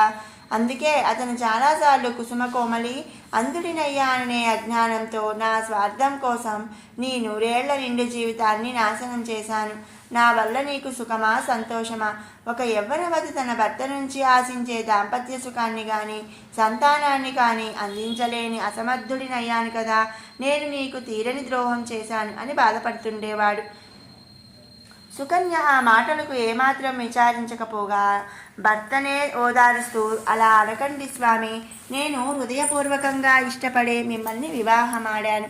భర్తని సేవించడమే సతీధర్మం, కానీ అతని నుంచి సిరి సంపదలను, శారీరక సుఖవాంఛలను ఆశించడం సతీధర్మం కాదు. ఏ పూర్వజన్మ సుకృతం చేతనో మీ వంటి తపోధనులైన మహర్షిని పతిగా పొంది పాదసేవ చేసుకునే భాగ్యం నాకు లభించింది. మీరు అనుచిత ఆలోచనలతో బాధపడి నన్ను బాధ పెట్టకండి అని అనునయించింది. ఆ విధంగా వారి దాంపత్యం సాగిపోతుంది. సుకన్య తానే పతికి సర్వస్వమై అతనికి ఏ కొరత కనిపించకుండా సేవించుకుంటోంది. ఒకనాడు సుకన్య స్నానమాచరించడానికి యథాప్రకారం ఆశ్రమ సమీపాన ఉన్న సరస్సుకు వెళ్ళింది. ఆ సరస్సు ప్రాంతమున ఒక వృక్షఛాయలో ఆసీనులై దీర్ఘాలోచనలో ఉన్న దేవవైద్యులు అశ్వనీ దేవతలు అనే 2 సోదరులు ఆమెను చూశారు. ఆమె అతిలోక సౌందర్యం వారిని మంత్రముగ్ధులను చేసింది. కానీ ఆమె వివాహిత అని ఆమె మెడలోని మాంగళ్యం, కాళ్ళ మెట్టలు సూచించాయి. అంతట వారు సుకన్యను సమీపించి తమని పరిచయం చేసుకొని ఆమె వివరాలు తెలుసుకున్నారు. వారి కార్యార్థులై వెతుక్కుంటూ వచ్చిన చ్యవన మహర్షి అంధుడయ్యాడని, ఆమె అతని భార్య అని వారికి అర్థమైంది. ఓ జవ్వని, నీ గాథ మా హృదయాలను క్షోభింపచేస్తుంటే నీ యవ్వనం మమ్మల్ని మరులు గొల్పుతోంది. నువ్వు సతీధర్మమును ఆచరిస్తున్న మహాపతివ్రతవిని, నువ్వు ఆగ్రహిస్తే మమ్మల్ని శపించగలవని మాకు తెలుసు. కానీ కోపించక మా మాట ఆలకించు. నీ భర్త వయోవృద్ధుడు, అంధుడు. నువ్వెంతగా సపర్యలు చేస్తున్నా అంధుడే. అతనికి అంధత్వ నివారణ చేస్తాము. మా దివ్య వైద్య శక్తితో అతనిని నవయవ్వంతుని చేస్తాము. దేవవైద్యులమైన మాకు అసాధ్యం అనేది లేదు. నీ వల్లనే నీ పతి జీవితం బాగుపడుతుంది. అతడు మరలా జవసత్వములతో శక్తిమంతుడవుతాడు. ఒక సతిగా నీ పతికి నీవు చేయగల మహోపకారం ఇంతకు మించి వేరొకటి ఉండదు. మేము నీకు ఈ సహాయం చేస్తాము కానీ అంటూ ఆర్ధోక్తిలో ఆగిపోయారు అశ్వనీ దేవతలు. సుకన్య పరమానంద భరితురాలై, నా పతికి సంపూర్ణ ఆరోగ్య జవసత్వములు యవ్వనము లభించటం కన్నా నాకు కావలసినది, కోరుకోదగిన వరము మరేముంటుంది? మహానుభావులారా చెప్పండి, ప్రత్యుపకారంగా నేను మీకేం చేయాలి? నా వల్ల మీరు ఆశించేదేమిటి అని అడిగింది ఆతృతగా. నీ యవ్వనం, నీ పొందు, నువ్వు మాలో ఒకరిని సుఖపెట్టడానికి అంగీకరిస్తే నీ భర్తని తక్షణమే పరిపూర్ణ యవ్వన పురుషుడిగా మార్చివేస్తాము అన్నారు అశ్విని దేవతలు. సుకన్య ఏమాత్రం ఆగ్రహించకుండా నిబ్బరంగా, మహాభాగ్యం, నా పాతివ్రత్య దానం వల్ల నా భర్త ఆరోగ్యవంతుడైతే నాకు అంతకన్నా ఏమీ లేదు, రండి మా ఆశ్రమానికి అంది నిశ్చల స్వరంతో. అశ్వనీ దేవతలు మందహాసం చేసి, మేము అక్కడికి రావాల్సిన పని లేదు, నీవే నీ భర్తకు ఈ నిబంధన గురించి చెప్పి అతడు అంగీకరిస్తే అతడినే ఇక్కడికి వెంటబెట్టుకురా అని చెప్పారు. సుకన్య తల ఊపి వడివడిగా తన ఆశ్రమానికి వెళ్ళింది. సుకన్య చెప్పినదంతా విన్న చ్యవనుడు ఆలోచనలో పడ్డాడు. ఇదేదో దేవీ మహాత్మ్యంలాగా అతనికి తోచింది. ఒకవేళ అలాంటిది కాకపోయినా తన వంటి అంధవృద్ధునితో సుకన్య అవస్థపడే బదులు మహాపురుషులైన అశ్వనీ దేవతలలో ఎవరో ఒకరిని ఆమెని పతిగా చేయటం ధర్మసమ్మతమని భావించి నేను అంగీకరిస్తున్నాను, నన్ను వారి వద్దకు తీసుకుని వెళ్ళు అని చెప్పాడు. ఒక సతికి ఒక్కడే భర్త అనేది మానవలోక ధర్మం. ఆ ధర్మాన్ని తప్పడానికి చ్యవన మహర్షి సిద్ధపడ్డాడు. అది లోకం దృష్టిలో అధర్మమే అయినా సందర్భానుసారం ధర్మమే అవుతుందని అతను తలపోశాడు. పతి వృద్ధుడైనా, అంధుడైనా, దరిద్రుడైనా సతికి అతడే దేవుడు, అది ధర్మమే. కానీ దేవుడు వంటి తన భర్త సుఖం కోసం అధర్మానికి సిద్ధపడింది సుకన్య. ధర్మపరుల దృష్టిలో అది అధర్మమే అయినా భర్త కోసం తన తనువును, జీవిత సర్వస్వాన్ని త్యాగం చేయడానికి ఆమె సిద్ధపడింది. కాబట్టి సందర్భానుసారం అది ధర్మమే అని తలపోసింది సుకన్య. అలా భావించిన ఆ భార్యాభర్తలు సరస్సు వద్దకు చేరుకున్నారు. అశ్వనీ దేవతలు తమ నిబంధనను మరొకసారి వారికి గుర్తు చేసి వారిరువురి అంగీకారాన్ని పొందారు. అనంతరం వారు చ్యవనుని చేతులు పట్టుకొని, మహర్షి, మాతో పాటు మీరు ఈ సరస్సులో మునగండి అని చెబుతూ అతనితో పాటు తాము ఆ సరస్సులో మునిగిపోయారు. సుకన్య నీళ్ల వైపు అట్లే చూడసాగింది. క్షణం తర్వాత నీటిలో మునిగిన ముగ్గురు ఒకేసారి పైకి లేచారు. ఆశ్చర్యం, అద్భుతం! సుకన్య తన కళ్ళను తానే నమ్మలేకపోయింది. ఆ ముగ్గురు ఒకే రూపంతో, దివ్య సౌందర్య తేజోవిలాసంతో నవ యవ్వనంగా విరాజిల్లుతున్నారు. ముగ్గురుది ఒకే రూపం, ఒకే దివ్య సౌందర్యం. వారిలో చ్యవనుడెవరు? సుకన్య, నీ కోరిక నెరవేరింది. ఇక మాలో ఒకరిని నువ్వు సుఖపెట్టాలి. మా ముగ్గురిలో ఎవరిని నువ్వు వరించినా మాకు సమ్మతమే, నిర్ణయం నీదే అన్నారు వారు. సుకన్య సందిగ్ధంలో పడింది. ఆ ముగ్గురిలో ఒకరు తన పతి. అతనిని గుర్తించి వరించగలిగితే తన పాతివ్రత్యమునకు కూడా భంగము రాదు, తానిచ్చిన వాగ్దానము నెరవేర్చినట్లవుతుంది. కానీ తన పతిని గుర్తించుటెట్లు? సుకన్య మనసులోనే జగన్మాతను నిలుపుకొని, అమ్మా జగదీశ్వరి, అమ్మలగన్న అమ్మవి, చాలా పెద్దమ్మవి నువ్వు. నీ సంకల్పం లేనిదే ఈ సృష్టిలో ఏ చిన్న చీమైనా కదలదు. స్త్రీకి పాతివ్రత్యము, శీలములు నీ అనుగ్రహ ప్రసాదాలు. తల్లి, నాకిది శీల పరీక్ష. ఈ పరీక్షలో నేను కృతార్థురాలిని కాకుండా నాకు మరణమే శరణ్యము.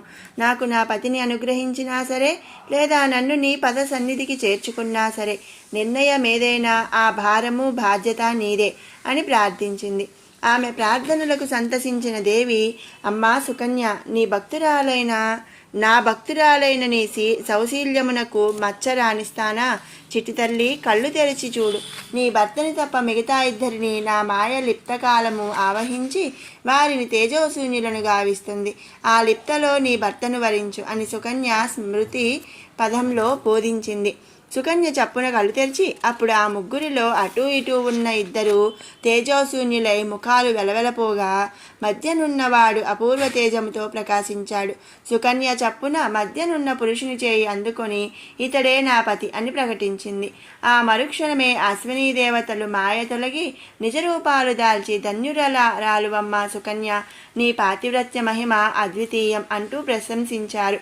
అప్పుడు నవయవ్వన రూపుడైన చ్యవనుడు తన భార్యతో కలిసి వారికి నమస్కరించి, దేవతా వైద్య శిఖామణులారా, మీరు మాకు చేసిన ఉపకారమునకు సదా కృతజ్ఞులము. మీకు మా వలన జరగవలసిన ప్రత్యుపకారము సెలవీయండి అని కోరాడు.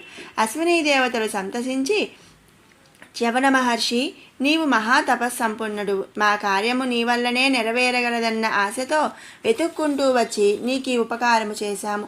మేము దేవతలమే అయిన అశ్వగర్భజనితులమైనందున యజ్ఞముల నుండి ఆవిర్భవించు సోమపానము స్వీకరించు అర్హత మాకు లేదంటూ నిరాకరించాడు దేవేంద్రుడు. మాకు సోమపాన అర్హత నీవు కలిగించగలవన్న ఆశతో ఆ జగన్మాత కరుణతో వచ్చాము, ఇక ఆ భారము నీదే అని అర్థించారు. చవనుడు వారికి అభయమిచ్చి సర్యాతి ద్వారా దేవీ ప్రీతికరమైన దేవీ యజ్ఞమును తాను యజ్ఞపురుషునిగా ఉండి జరిపించాడు. సోమపాన సమయమున తన తపోశక్తి ద్వారా ఇంద్రుని భుజమును స్తంభింపజేసి అతనికి సోమపానము దక్కకుండా చేసి అనంతరం ఇంద్రుడు క్షమార్పణ కోరిన మీదట అతని భుజస్తంభములను ఉపసంహింపజేసి అశ్వినీ దేవతలకు శాశ్వతముగా సోమపాన అర్హత కలిగించాడు. ఇది కూడా సమయ సందర్భానుసార ధర్మమే. సావిత్రికి యముని తొలివరము. సావిత్రి తన కథను పూర్తి చేసి, మహానుభావ, ధర్మస్వరూప, యమధర్మరాజా, ధర్మము అనేది ఎంత సున్నితమైనదో, ఎంతటి సూక్ష్మమైనదో సతీ సుకన్య వృత్తాంతము వలన బోధపడుతున్నది కదా. సుకన్య దేవతలకు చేసిన వాగ్దానము, చ్యవనుడు తన భార్య పట్ల చేసిన ధర్మ నిర్ణయము, అటుపై అశ్వినీ దేవతలకు సోమపాన అర్హత కలిగించిన విధము, ఈ మూడు అధర్మములే అయినప్పటికీ సందర్భానుసారము ధర్మములై ఖ్యాతిగాంచినవి కదా. అటువంటప్పుడు ఒక సతి తన పతి ప్రాణములను కోరుకొనుట అధర్మమెట్లు అవుతుంది? ధర్మపాలకుడవు గదా, నీకు సతి ధర్మమును వివరించవలెనా అని ప్రశ్నించింది. యమధర్మరాజు ధర్మమీమాంసలో పడ్డాడు. సావిత్రి వాదములో ధర్మమున్నది, కానీ తాను ధర్మనిరతుడే. ఒకసారి మృత్యువాత పడిన జీవుని తన లోకమునకు తీసుకొని పోవుటయే తన విద్యుక్త ధర్మము. దానిని వదులుకొనుట ధర్మ విరుద్ధము అవుతుంది. అది లోక సంక్షోభ కారణమవుతోంది. ఆ విధంగా తలపోసిన యముడు, అమ్మా సావిత్రి, నీవన్నట్లు ధర్మము సూక్ష్మమైనది, దాని యథార్థ స్వరూపము ఇది అని గ్రహించుట అసాధ్యం. కనుక నా విద్యుక్త ధర్మమును అనుసరించి నేను నీ పతి ప్రాణాలను నా లోకానికి తీసుకోపోవడం కూడా ధర్మసమ్మతమేనని గ్రహించు. అయినా నీ ధర్మ సూక్ష్మతకు మెచ్చి నీకొక వరం ఇస్తున్నాను. నీ పతి ప్రాణము తప్ప మరేదైనా వరం కోరుకో, అనుగ్రహిస్తాను అన్నాడు. సావిత్రి చేతులు జోడించి, సూర్యనందన, మీ ధర్మకుశలతకు దయాశీలతకు నా వందనములు. మీరే వరమును అనుగ్రహిస్తున్నారు కాన మిమ్ము చిన్నబుచ్చుట ఇష్టము లేక కోరుకుంటున్నాను. ఒక సతికి తన పతి తర్వాత అత్తింటి వారే ముఖ్యుడు గదా అన్నది. యముడు కల్పించుకొని, సరి నీ అత్తమామలకు నేత్రదృష్టి రాజ్యభోగము ప్రసాదిస్తున్నాను, ఇక నా కర్తవ్యమును నన్ను నిర్వర్తించుకో నీ అని పలికి తన యమపాసముతో సత్యవంతుని సూక్ష్మదేహమును లాగి దానిని యమపాసముతో తన మహిషమునకు కట్టి తాను యమలోక ప్రయాణము ఆరంభించాడు. సావిత్రి జగన్మాతను స్మరించి, అమ్మా జగన్మాత, నా భర్త ప్రాణములను తిరిగి తెచ్చుకొనుటకు కార్యార్థినై యముని అనుసరిస్తున్నాను, నా కట్టి శక్తిని ప్రసాదించు భారము నీదే అంటూ భక్తితో ప్రార్థించింది. మరుక్షణం దేవి అనుగ్రహం చేత సావిత్రి తన సజీవ శరీరముతో ఆకాశయానము చేస్తూ యముని అనుసరించసాగింది. అలా వారి ప్రయాణం కొంత దూరం సాగాక అధోలోకమైన నరకలోకములకు చేరే మార్గమున సమీపించిన యముడు ఆ పాతాళ మార్గంలో ప్రవేశించబోతూ తనని అనుసరించి వస్తున్న సావిత్రిని గాంచి నిశ్చేష్టుడయ్యాడు. ఆమె మొండితనము పట్టుదల అతనికి ఆగ్రహము తెప్పించింది. యముడు తన వాహమును నిలిపి, సావిత్రి, నీవు కోరిన వరమును అనుగ్రహించినాను కదా, ఇంకా వదలక ఏల నా వెంటబడుతున్నావు అని అడిగాడు కోపంగా. సావిత్రి చేతులు జోడించి, అలా ఆగ్రహించకు ధర్మపురుష, నీవు నేను కోరకనే వరమును అనుగ్రహించావు గాన స్వీకరించాను. నన్ను నీ వెంట రావలదని నీవు చెప్పలేదు, చెప్పినా పాటించడం నాకు భావ్యము కాదు. పతిని అనుసరించుట సతిధర్మము కదా అని ఎదురు ప్రశ్నించింది. ఏమేమి ధర్మపు పేరు చెప్పి నన్ను ఏమార్చ ప్రయత్నిస్తున్నావా సావిత్రి? యమధర్మమును మించిన ధర్మము ఉల్లోకములలో లేదని సంగతి నీకు తెలియదా? నీవేదో మాయ చేసి నన్ను అనుసరించినా ఎంత దూరము రాగలవు? ఇక ముందు నేను ప్రయాణించు మార్గము సజీవులకు దుర్లభము. పదును కత్తుల వంటి కటికరాతి నేలలపై పాదములు మోపినంతనే కరకరమని కండలు కోయబడి వలవల రక్తం కారిపోవును. ఆ బాధ భరించలేక అడుగు తీసి అడుగు వేయలేక మృతజీవులే వలవలా ఏడ్చుచుండెరు. సుకుమారివి, అబలవు, నీవా మార్గమున ప్రయాణించలేవు. నీ ధర్మపన్నాలు కట్టిపెట్టి ఇకనైనా వెనుతిరిగిపో. ఒకసారి మరణించిన వాని ప్రాణములు తిరిగి ప్రసాదించుట ధర్మ విరుద్ధము. అది ఈ యమధర్మని పాలనలో ఇంతవరకు జరగలేదు, ఇక ముందు జరగదు, పో అన్నాడు యముడు. ఆగ్రహించకు ధర్మమూర్తి. పరమపావనుడు ప్రత్యక్ష నారాయణుడు అయిన సూర్యభగవానుడు పుష్కర క్షేత్రంలో తీవ్రమైన తపస్సు చేసి బ్రహ్మ మానసపుత్రుడైన ధర్ముడిని ప్రసన్నం చేసుకొని నిన్ను పుత్రుడిగా పొందాడు. నువ్వు సర్వభూత సమవర్తివి, జీవుల పాపపుణ్యాలను విచారించి వారికి తగిన ఫలాన్ని అనుగ్రహించే ధర్మమూర్తివి, తపస్వివి, బ్రహ్మనిష్ఠుడివి, సర్వజ్ఞుడివి, బ్రహ్మాంశ సంభూతుడివై జన్మించి బ్రహ్మ తేజస్సుతో ప్రకాశిస్తున్న నీకు తండ్రి సమవర్తి శిరసు వంచి నమస్కరిస్తున్నాను. పరమ పావనమైన నీ యమాష్టకం స్తోత్రాన్ని ఆలకించి నన్ను కరుణించు అని ప్రార్థిస్తూ సావిత్రి భక్తి ప్రపత్తులతో యమాష్టకం పఠించింది. తపసాధర్మమారాధ్య పుష్కరే భాస్కరపురా ధర్మం సూర్యసుతం ప్రాప ధర్మరాజం నమామ్యహం సమతా సర్వభూతేషు యస్య సర్వస్య సాక్షిణః తతో యన్నామ సమన ఇతి తం ప్రణమామ్యహం ఏనాం తశ్చ కృతో విశ్వే సర్వేషాం జీవినాం పరం కామానురూపం కాలేన తం కృతాంతం నమామ్యహం బిభర్తిగండం దండాయ పాపినాం శుద్ధహేతవే నమామి తం దండధరం యహస్తాస్తా సర్వజీవినాం విశ్వం చ కలయత్సేవా యస్సర్వేషు చ సంతతం అతీవ దుర్నివార్యం చ తం కాలం చ ప్రణమామ్యహం తపస్వి బ్రహ్మనిష్టో యస్సంయమీ సంజితేంద్రియః జీవానాం కర్మఫలదస్తం యమం ప్రణమామ్యహం స్వాత్మా రామశ్చ సర్వజ్ఞో మిత్రం పుణ్యకృతాం భవేత్ పాపినాం క్లేశదో యస్తం పుణ్యమిత్రం నమామ్యహం యజ్జన్మ బ్రహ్మణోంసేన జ్వలంతం బ్రహ్మ తేజసా యాధ్యాయతి పరం బ్రహ్మ తమీసం ప్రణమామ్యహం. తండ్రి సమవర్తి, ఈ నీ యమాష్టకాన్ని నిత్యం వేకువజామున నిద్రలేచిన వెంటనే పఠించిన వారికి మృత్యుభయం ఉండదని, సమస్త పాపాలు తొలగిపోతాయని, నీ అనుగ్రహంతో త్రికరణ శుద్ధి లభిస్తుందని విని నా చిన్ననాటి నుంచి నీ అష్టకాన్ని నిత్యం పఠిస్తున్నాను అని చెప్పింది సావిత్రి వినయంగా.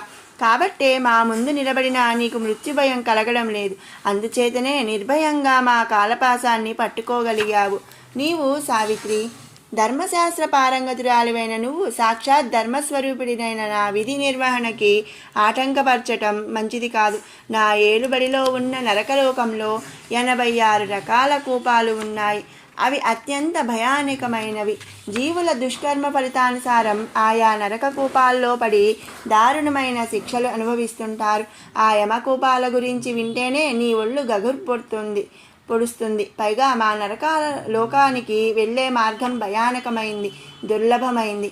నీ వంటి అబలా సుకుమారి సశరీరంగా నన్ను అనుసరించి ఆ మార్గాన ప్రయాణించలేదు తెలుసా అన్నాడు యమధర్మరాజు హెచ్చరిస్తూ.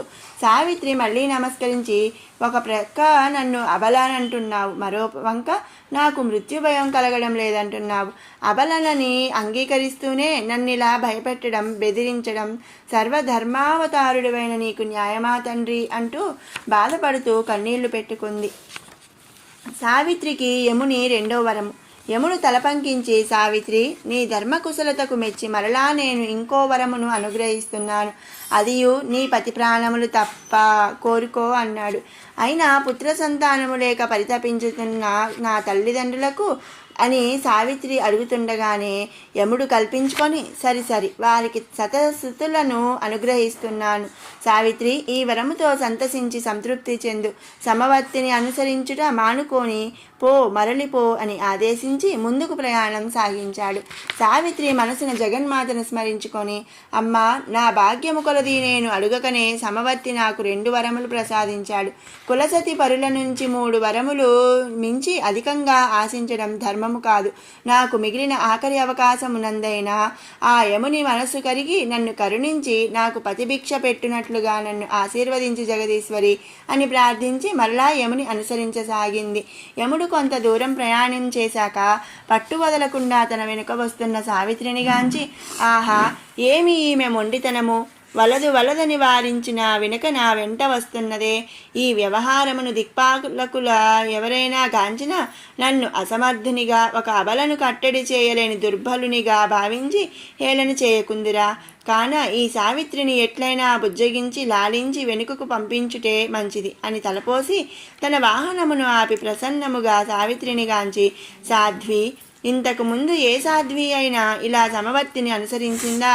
ఇది ధర్మ విరుద్ధము కాదా? నీ మొండితనమునకు అంతము లేదా అని ప్రశ్నించాడు అనునయంగా. సావిత్రి మరల చేతులు జోడించి, దేవా, నాది మొండితనము కాదు, ధర్మమూర్తివైన నీ అనుగ్రహమును పొందవలనన్న ఆశ నన్నీ విధముగా నడిపిస్తున్నది. ధర్మపురుషుడవైన నీవు సతీ ధర్మమును ఎందుకు గుర్తించుటలేదో నాకు అవగతము కావడం లేదు. మునుపు ఈ విధముగానే అంటుండగా యముడు కంగారుగా ఆమెను వారిస్తూ, ఆగాగు, నాకు కాలహరణము గావించుటకై ఏ మార్కండేయుని కథనమునైనా విన్నవించబోతున్నావా? అతడిని కటాక్షించిన నాడు ఆ పరమేశ్వరుడే గాని నేను కాదు. ఆ చరిత్ర నాకు వినిపించి ప్రయోజనము లేదు, మరలిపో అన్నాడు. సావిత్రి మందహాసం చేసి, ధర్మమూర్తి, ఒక ఇల్లాలి ఆవేదనను వినుటకు కూడా కాలహరణమేనని భావించు నీవు ఎట్టి ధర్మమూర్తివయ్యా? అయినా నేను చెప్పబోతున్నది మార్కండేయుని దివ్యచరితము కాదు, సతీధర్మమును నిర్వచనము చెప్పిన మానసాదేవి చరితము అన్నది. యముడు కొంచెం సంశయించి, మానసాదేవియా, ఎవరామె అని అడిగాడు కుతూహలముగా. సావిత్రి గాయత్రిని స్మరించుకొని ఆ కథ చెప్పనారంభించింది. మానసాదేవి వృత్తాంతము. ఒకప్పుడు భూలోకములో సర్పముల బెడద విపరీతంగా ఉండేది. కాలు కదిపితే పాము తగిలేది. కస్సు బుస్సుమంటూ లేచి కాటు వేయడానికి ప్రయత్నించేది. అలా అసంఖ్యాకంగా ఉన్న సర్పముల బాధపడలేక కొందరు మునులు సత్యలోకానికి వెళ్ళి బ్రహ్మతో మానవుల బాధలు మొరపెట్టుకున్నారు. నాగజాతి కూడా కశ్యపుని సంతానమే కనుక బ్రహ్మ కశ్యప ప్రజాపతిని రావించి మానవుల బాధలకు తరుణోపాయం చూడమని ఆజ్ఞాపించాడు. అప్పుడు కశ్యపుడు తన సంకల్పము చేత మనస్సు నుండి ఒక కన్యను సృష్టించాడు. కశ్యపుని మానసము నుండి జన్మించింది కాబట్టి ఆమెకి మానస అని పేరు పెట్టి నాగజాతికి మాతృకను చేశాడు బ్రహ్మ. అంతట మానస ఆదేశానుసారం భూలోకంలో విచ్చలవిడిగా సంచరిస్తున్న వేలాది సర్పములు నాగలోకానికి తిరిగి వచ్చేశాయి. అతి ప్రాముఖ్యమైన కొన్ని జాతుల సర్పాలు మాత్రమే భూలోకములో ఉండటం చేత, అవి పుట్టలు చెట్లలో నివసించడం చేత మానవలోకానికి సర్పాల బెడద తొలగిపోయింది. అనంతరం మానస శివుడిని గూర్చి ఘోర తపస్సు చేసింది. అనేక వందల సంవత్సరాల పాటు సాగిన ఆమె తపస్సుకి మెచ్చి శంకరుడు ప్రత్యక్షమయ్యాడు. చిరకాల తపోదీక్షలో ఉండటం చేత ఆమె ధరించిన వస్త్రములు చినిగి జీర్ణావస్థలో నుండుట చూసిన శివుడు ఆమెను జరత్కారువు అంటూ సంబోధించాడు. ఆనాటి నుంచి మానసకి జరత్కారువు అనే మరో పేరు వచ్చింది. మానస తపస్సుకి ఆనందించిన శివుడు ఆమె కోరిన విధంగా తాను నాగములను హారములుగా ధరించి నాగజాతికి సముచిత గౌరవం కలిగిస్తానని వరమిచ్చి, బాల, జరత్కారువైన నీవు జరత్కార మహామునిని వివాహమాడి సుఖించు. నీకు కలిగే పుత్రుని వలన నాగజాతికి గొప్ప మేలు జరుగుతుంది అని వరమిచ్చి ఆశీర్వదించాడు. శివుని వరప్రభావం చేత మానస జరత్కారుడు అనే తపోసిద్ధి సంపన్నుడిని వివాహమాడింది. ఆ మహాముని త్రిమూర్తులనైనా శాసించగల సమర్థుడు. మానస అతనిని భయభక్తులతో సేవిస్తూ గృహిణిగా తన ధర్మాన్ని నిర్వర్తిస్తూ ఆశ్రమ జీవితాన్ని గడుపుతూ పదిపాద సేవా భాగ్యంతో సుఖిస్తూ ఉండేది. ఒకనాటి మధ్యాహ్నం జరత్కారువు భోజనానంతరం అలసట చేత తన భార్య మానస తొడపై తల ఆనించి నిద్రపోయాడు. అతడు గాఢ నిద్రా పరవశుడవడం చేత సూర్యాస్తమాన కాలం సమీపిస్తున్నా నిద్ర నుంచి లేవలేదు. అతడు త్రికాల సంధ్యా తత్పరుడు. అది తెలుసు గనక మానస, అయ్యో, సూర్యాస్తమానం అవుతున్నది, నా పతి సంధ్య వార్చాలి కదా, లేకపోతే ఆగ్రహిస్తాడేమో, అతని నిత్య విధిని అతనికి గుర్తు చేయడం సతిగా నా ధర్మం కదా అని భావించి తన పతిని చేతితో తట్టి మేల్కొలిపింది. తనకి నిద్రాభంగమైనందున జరత్కారువు ఆగ్రహించి, మూర్ఖురాల, పతికి బాధ కలిగించే ఎలాంటి చర్య చేసినా అట్టి సతి చేసే వ్రతాలు పతిసేవలు నిష్ప్రయోజనం, అట్టి ఇల్లాలిని ఘోరపాపాలు చుట్టుకుంటాయి అన్నాడు. మానస చేతులు జోడించి, క్షమించండి స్వామి, సంధ్యావందనం చేయకపోతే ఆశ్రమ విరుద్ధము ధర్మ విరుద్ధము జరిగి తమ మనస్సు క్షోభిస్తుందన్న భయంతో నిద్రలేపాను. సూర్యుడు అస్తమిస్తుంటే చూసి భయపడి తమని మేలు కొలిపాను అని విన్నవించుకుంది. ఏమి, ఈ జరత్కారుడు నిద్రలేవకుండా సంధ్య వార్చకుండా సూర్యుడు అస్తమిస్తాడా? అతనికి అంత ధైర్యమా? ఏది నా కమండలం, ఆ సూర్యుని నా శాపాగ్ని కీలలతో భస్మం చేస్తాను అంటూ జరత్కారుడు తన కమండలాన్ని అందుకొని సూర్యుణ్ణి శపించబోయాడు. అప్పుడు సూర్యుడు ఆ మహాముని ముందు ప్రత్యక్షమై, తపోధన, నా అపరాధమును మన్నించు. కాలానుసారముగా నా ప్రయాణము సాగినదే గాని నీ మీద గౌరవము భావము కాదు. నీ సంధ్యా విధిని పూర్తి చేసుకున్నాకే నేడు నేను అస్తమిస్తాను అని పలికి ఆకాశాన మరలా సాయం సంధ్యా సమేతుడై ప్రకాశించాడు సూర్యుడు. జరత్కారుడు అప్పుడు స్నానమాచరించి సావకాశంగా తన సాయం సంధ్యా విధిని పూర్తి చేసుకొని సూర్యుని వైపు చూసి, నిన్ను క్షమించాను, పో, ఇక అస్తమించు అని అనుజ్ఞ ఇచ్చాడు. అంతట సూర్యభగవానుడు అస్తమించాడు. జరత్కారుడు సూర్యుని అనుగ్రహించాడు గాని సతీధర్మమును అతిక్రమించిన తన భార్య మానసను క్షమించలేకపోయాడు. పతికి అనుకూలముగా ప్రవర్తించని సతి నాకు అవసరం లేదు. నేను ఈ గృహస్థ జీవితాన్ని విసర్జించి తీర్థక్షేత్రములకు వెళ్ళి తపస్సు చేత కాలం గడుపుతాను. నీ దారి నువ్వు చూసుకో అన్నాడు జరత్కారుడు. మానస అతని పాదాల మీద పడి ఎన్నెన్నో విధాల అతనిని ప్రార్థించింది. తనకి అన్యాయం చేయవద్దని పతికి మొరబెట్టుకుంది. కానీ జరత్కారుడు ఆమెను కరుణించలేదు. అప్పుడు మానస చేతులు జోడించి, స్వామి, పతిపాద సేవ తప్ప అన్యమెరుగని ఇల్లాలిని ఇలా వదిలివేస్తే ఆమెను ఎవరు ఆదరిస్తారు? పుణ్యస్త్రీ సంతానవతి అయ్యేంత వరకు ఆమెను భరించడం భర్త ధర్మం. అనంతరం పుత్రులు ఆమెను పోషించడం ధర్మం. నేనింకా సంతానవతిని కానందున నన్ను మీరు విసర్జించడం అధర్మం కదా అని ప్రార్థించింది. అప్పుడు జరత్కారుడు తన తపోశక్తి చేత చేతితో ఆమె గర్భమును నిమిరి, నా తపోబలం చేత నీవిప్పుడు గర్భవతివయ్యావు. అతి త్వరలో నీ గర్భము నుండి దివ్య తేజోవంతుడు సర్వశాస్త్ర విశారదుడు అయిన కుమారుడు జన్మిస్తాడు. అతడి వలన నీ నాగజాతి ఉద్ధరించబడుతుంది. ఇక నన్ను వారించకు అని పలికి తపస్సుకి వెళ్ళిపోయాడు జరత్కారుడు. ఆ వరప్రభావం చేత మానసాదేవి దివ్య తేజో విరాజితుడైన కుమారుణ్ణి కన్నది. అతడే ఆస్తికుడు. అతడు శివుని గురించి ఘోర తపస్సు చేసి శివానుగ్రహం పొంది సర్వశాస్త్ర విశారదుడు మహాముని అయి అపర శంకరునిలా భాషించాడు. ఆస్తికుని వలన మానసాదేవి జన్మధన్యమైంది. సావిత్రికి యముని అనుగ్రహము. మానసాదేవి చరితమును యమునికి తెలిపిన సావిత్రి, ధర్మపాలక, వింటివి కదా మానస పుణ్యచరితము. ఆమె చెప్పిన విధముగా పతివ్రత అయిన స్త్రీ భర్త సంరక్షణలో జీవించవలెను. అనంతరము తన కన్న కుమారుల రక్షణలో మనుగడ సాగించవలెను. అది ధర్మము. నాకిప్పుడు నా పతి రక్షణ కరువైనది. నాకు రక్షణ కల్పించుటకు ఒక్క కుమారుడైనా నా కడుపున పుట్టలేదు గదా. నీ వలన నేను అనాథనయ్యాను. నా భర్తను నాకు దూరము చేసి నన్ను పోషించువారు లేకుండా చేయుట ధర్మ పరిరక్షకుడివైన నీకు ధర్మమా ప్రభు అని ప్రశ్నించింది ఆవేదనగా. ఆహో సావిత్రి, నీ దీనాలాపములతో నన్ను ధర్మ సంకటములోకి నెట్టినావు కదా. నీ వాదనయందు ధర్మమున్నది. సరి మీ వంశము నిలువు సుపుత్రుని నీకు అనుగ్రహిస్తున్నాను. సంతసించి సంతృప్తి చెంది సద్వర్తనురాలివై జీవించుము, పొమ్ము అనేసాడు యమధర్మరాజు అనాలోచితంగా. ఆ మరుక్షణమే నారద మహర్షి అక్కడ ప్రత్యక్షమై అతన్ని చూస్తూ పకపక నవ్వాడు. యముడు గుర్రుగా అతన్ని చూస్తూ, నీవా నారద, మరల ఏమి పితలాటకము పెట్టుటకు ఇచ్చట ప్రత్యక్షమయ్యావు అన్నాడు చిరుకోపంతో. నారదుడు నవ్వి, నేను కాదయ్యా, ఆ పితలాటకాన్ని నువ్వే కోరి తెచ్చుకున్నావు. సమవర్తి వన్న అహంభావంతో ముందు వెనుక ఆలోచించక సావిత్రికి సంతానవరాన్ని అనుగ్రహించావు.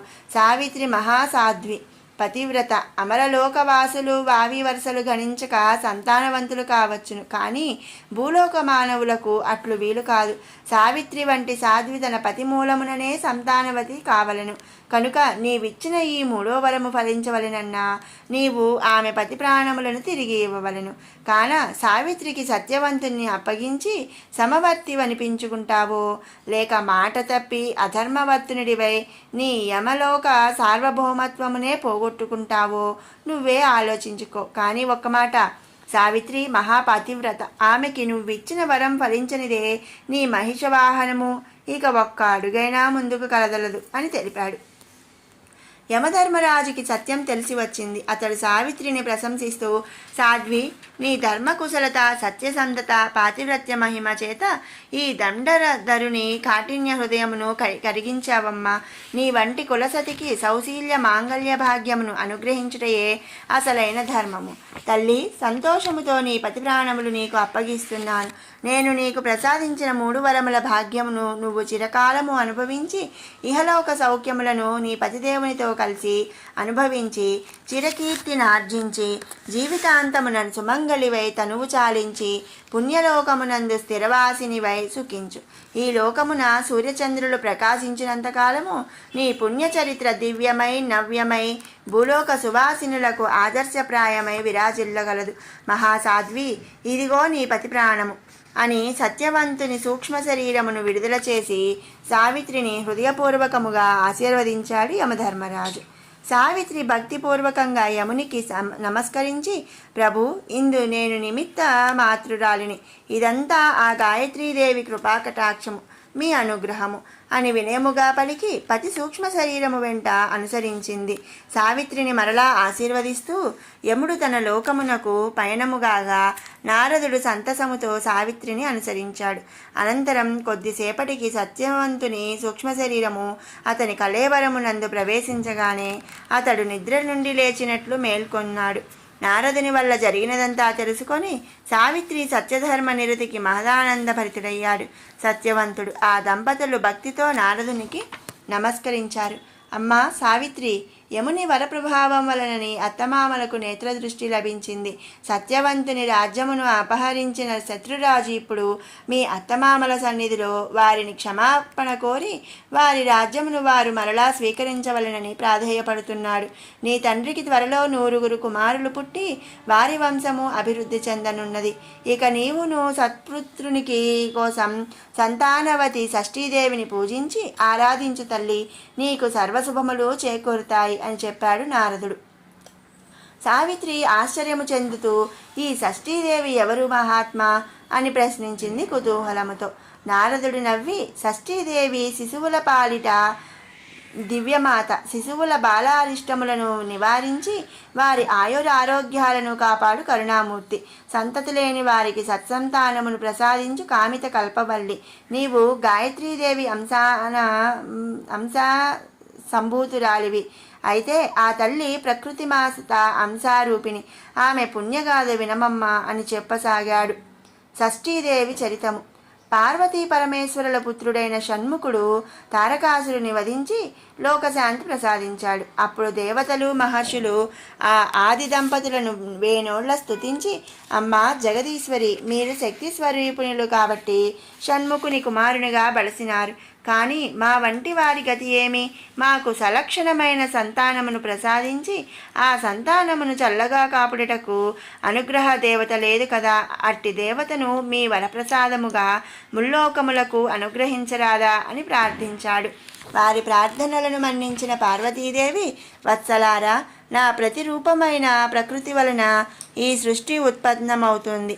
ఆ ప్రకృతి వలన పుట్టిన ఈ సృష్టి సంతతిని కాపాడుటకు ఆ ప్రకృతి యొక్క షష్టాంశ అనగా 6వ కళ దివ్య రూపముతో అవతరించి షష్ఠీదేవి అను నామముతో విరాజిల్లుతూ శిశువులను రక్షిస్తూ వారి బాలారిష్ట దోషాలను నివారిస్తూ వారిని సదా కాపాడుతూ ఉంటుంది. సంతానమునకు అధిదేవత అయిన షష్ఠీదేవి తనను పూజించిన వారికి ఎల్లరకు సంతతిని అనుగ్రహించే వరదేవతయై విరాజిల్లుతూ దేవసేన అనే పేరుతో మా షణ్ముఖుని వివాహమాడి అతనికి అర్ధాంగిగా కాగలదు. ఈ పరదేవతను పూజించు వారి సంతతి వృద్ధి చెందుతుంది అని వరమిచ్చి ఆశీర్వదించింది. ఆ వరప్రభావము చేత ప్రకృతి మాత షష్టాంశ ఒక దివ్య సుందరిగా అవతరించి గణపతులలో ఒకడైన ధర్మపర్ణి ఇంట దేవసేన అను పేరుతో పెరిగి షణ్ముఖునికి ఇల్లాలైంది. ఇదిలా ఉండగా స్వయంభువమనువు కుమారుడు ప్రియవ్రతుడు సంసార బంధము మోక్షమునకు ఆటంక కారణమని భావించి వివాహ విముఖుడై తపస్సు ఆరంభించాడు. అప్పుడు బ్రహ్మ అతనికి ప్రత్యక్షమై, నాయనా, మనువంశమును అభివృద్ధి చేయదలచి నేను నీ వంశమునకు మనువును ప్రసాదించాను. కానీ నీవు వివాహ బంధము దుఃఖకారకమని భావించి విరాగివైతే మానవ జాతి ఎట్లు వృద్ధి చెందును? అదీగాక రాజు అయిన వాడు రాజ్యమును పాలించి వివాహమాడి సుపుత్రుణ్ణి కని అతనికి రాజ్యపాలన అప్పగించిన అనంతరం తపోవనమునకేగడం రాజధర్మం. మానవ ధర్మం కూడా అదే. నీవు ధర్మమునకు విరుద్ధముగా ప్రవర్తించరాదు. కనుక తపస్సు చాలించి వివాహమాడి యోగ్యుడైన కుమారుడిని కని తదనంతరం నీ జీవితేచ్ఛ నెరవేర్చుకోమని హితబోధ చేశాడు. అప్పుడు ప్రియవ్రతుడు తపస్సు చాలించి రాజ్యమునకు తిరిగి వచ్చి సుగుణాశీల అయిన కన్యను వివాహమాడి సంసార సుఖాలు అనుభవించాడు. ప్రియవ్రతుని భార్యకి ఎంత కాలానికి గర్భము కలగలేదు. అప్పుడు కశ్యప ప్రజాపతి వారి చేత పుత్రకామేష్టి యాగము జరిపించాడు. ఆ యాగాన్నమును భుజించిన కొంతకాలానికి రాణి గర్భవతి అయింది. ఆమె గర్భం 10 నెలలు నిండినా ప్రసవం కలగలేదు. రాణి ఆ గర్భభారమును భరించలేక ఒకనాడు తన పిడికిళ్లతో గర్భమును బాదుకొనగా ఆమెకు ప్రసవ వేదన ఆరంభమై చివరికి ఒక మృత శిశువును కన్నది. ఆ శిశువు మన్మధుని మించిన అందచందములు కలిగి ఉన్నాడు. కానీ మృత శిశువు. ప్రియవ్రతుడు ఆ మృత శిశువును చూస్తూ చాలాసేపు విలపించి చివరికి గుండెరాయి చేసుకొని ఆ శిశువును భుజాన వేసుకొని శ్మశానానికి చేరాడు.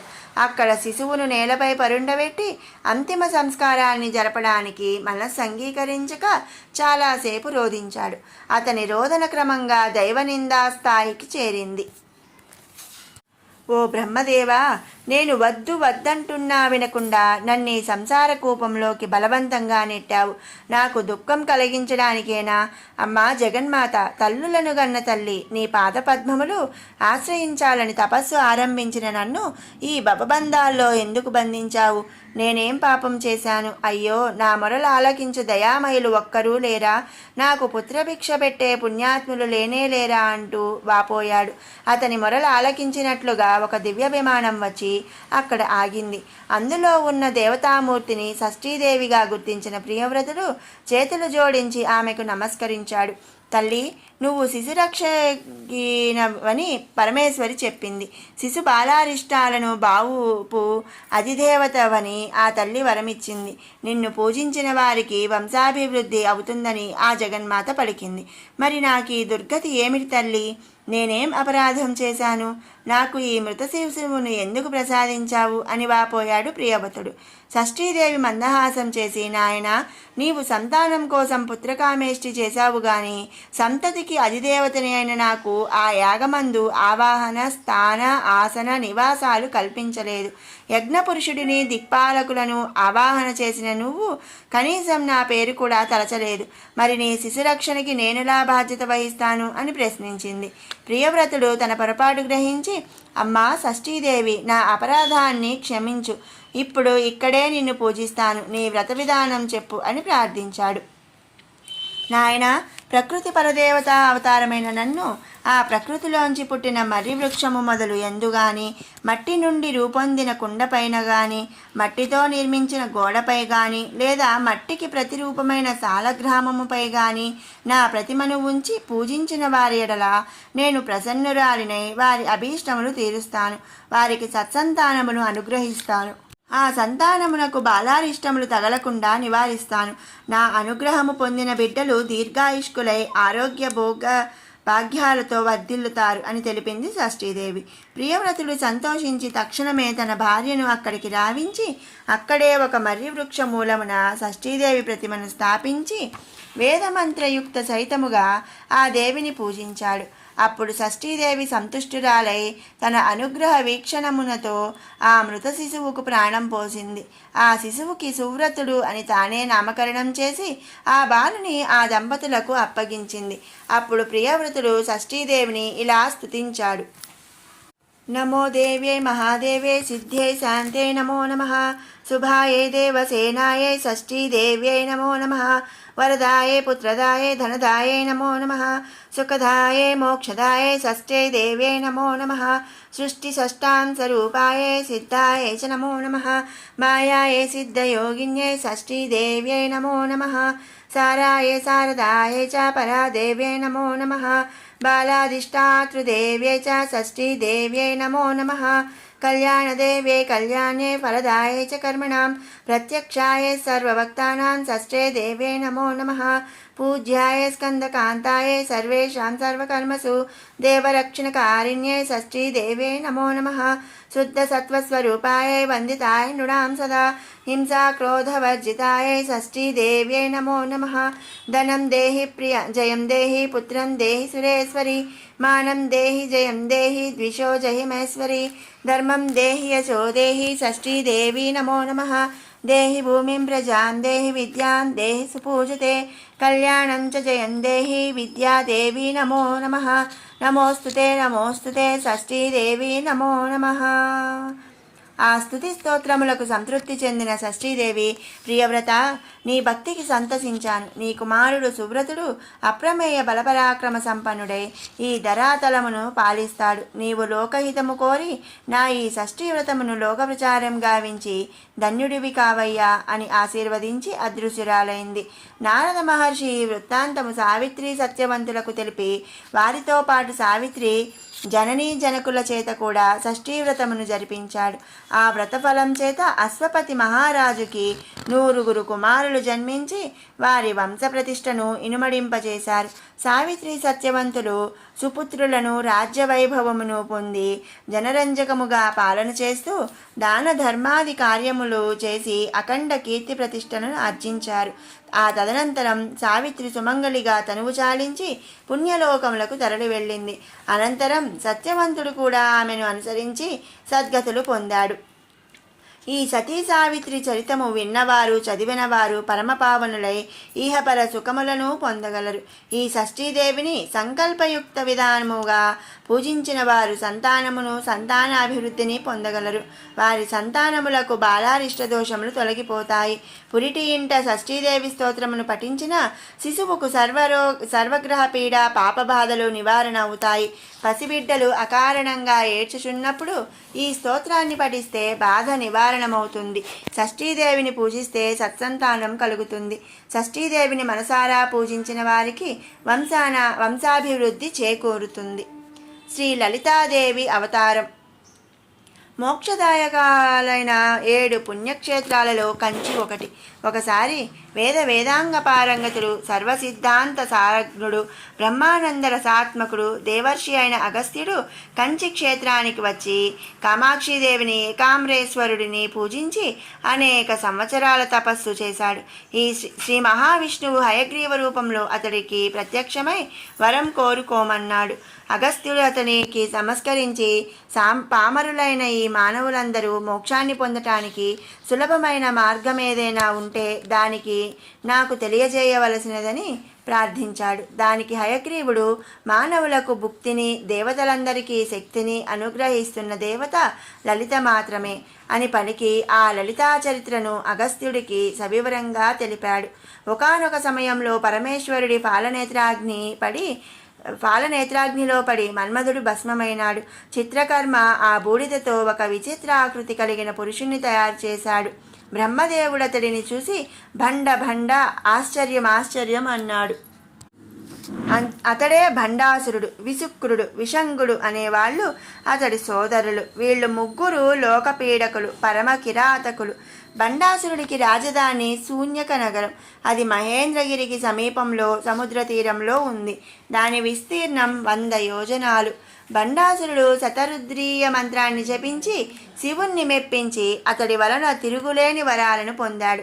లోకహింసను ప్రారంభించాడు. అతడు అదృశ్య రూపంలో స్వర్గంలోని సమస్త దేవతల శరీరాలలోనికి, నందనోద్యానంలోని వృక్షాలలోనికి, అది ఇది అనే స్థావరం జంగమ భేదమే లేకుండా అన్నింటిలోనికి ప్రవేశించి వాటిలోని రసాన్ని మొత్తాన్ని పీల్చివేశాడు. వాటిని శుష్కింపజేశాడు.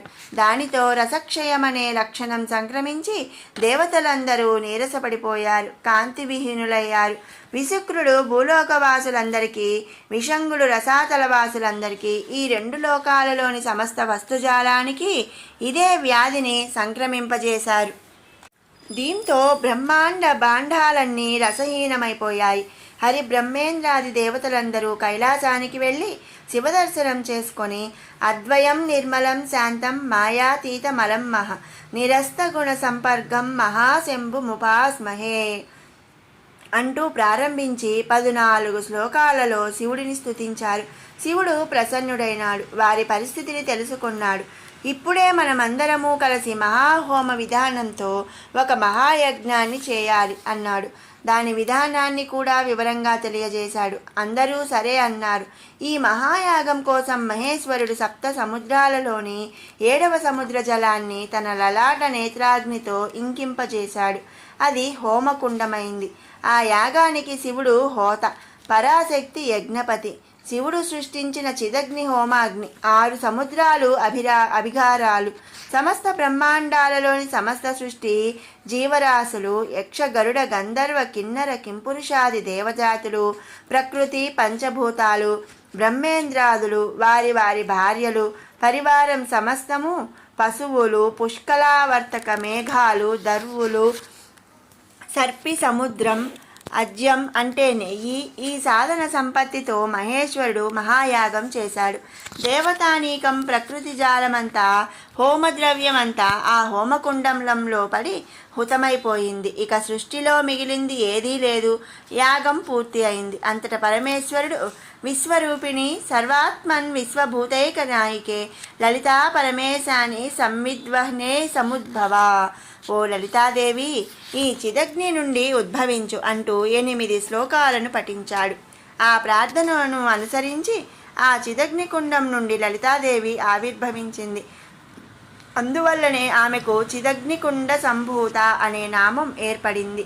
దేవతానీకమంతా మహాయాగంలో నిశ్శేషంగా హుతమైపోయి సర్వము శూన్యమైన ఆ మహాప్రళయ సమయంలో పరమశివుడు, పరాశక్తి, లలిత తప్ప మరెవ్వరూ మిగిలిలేరు.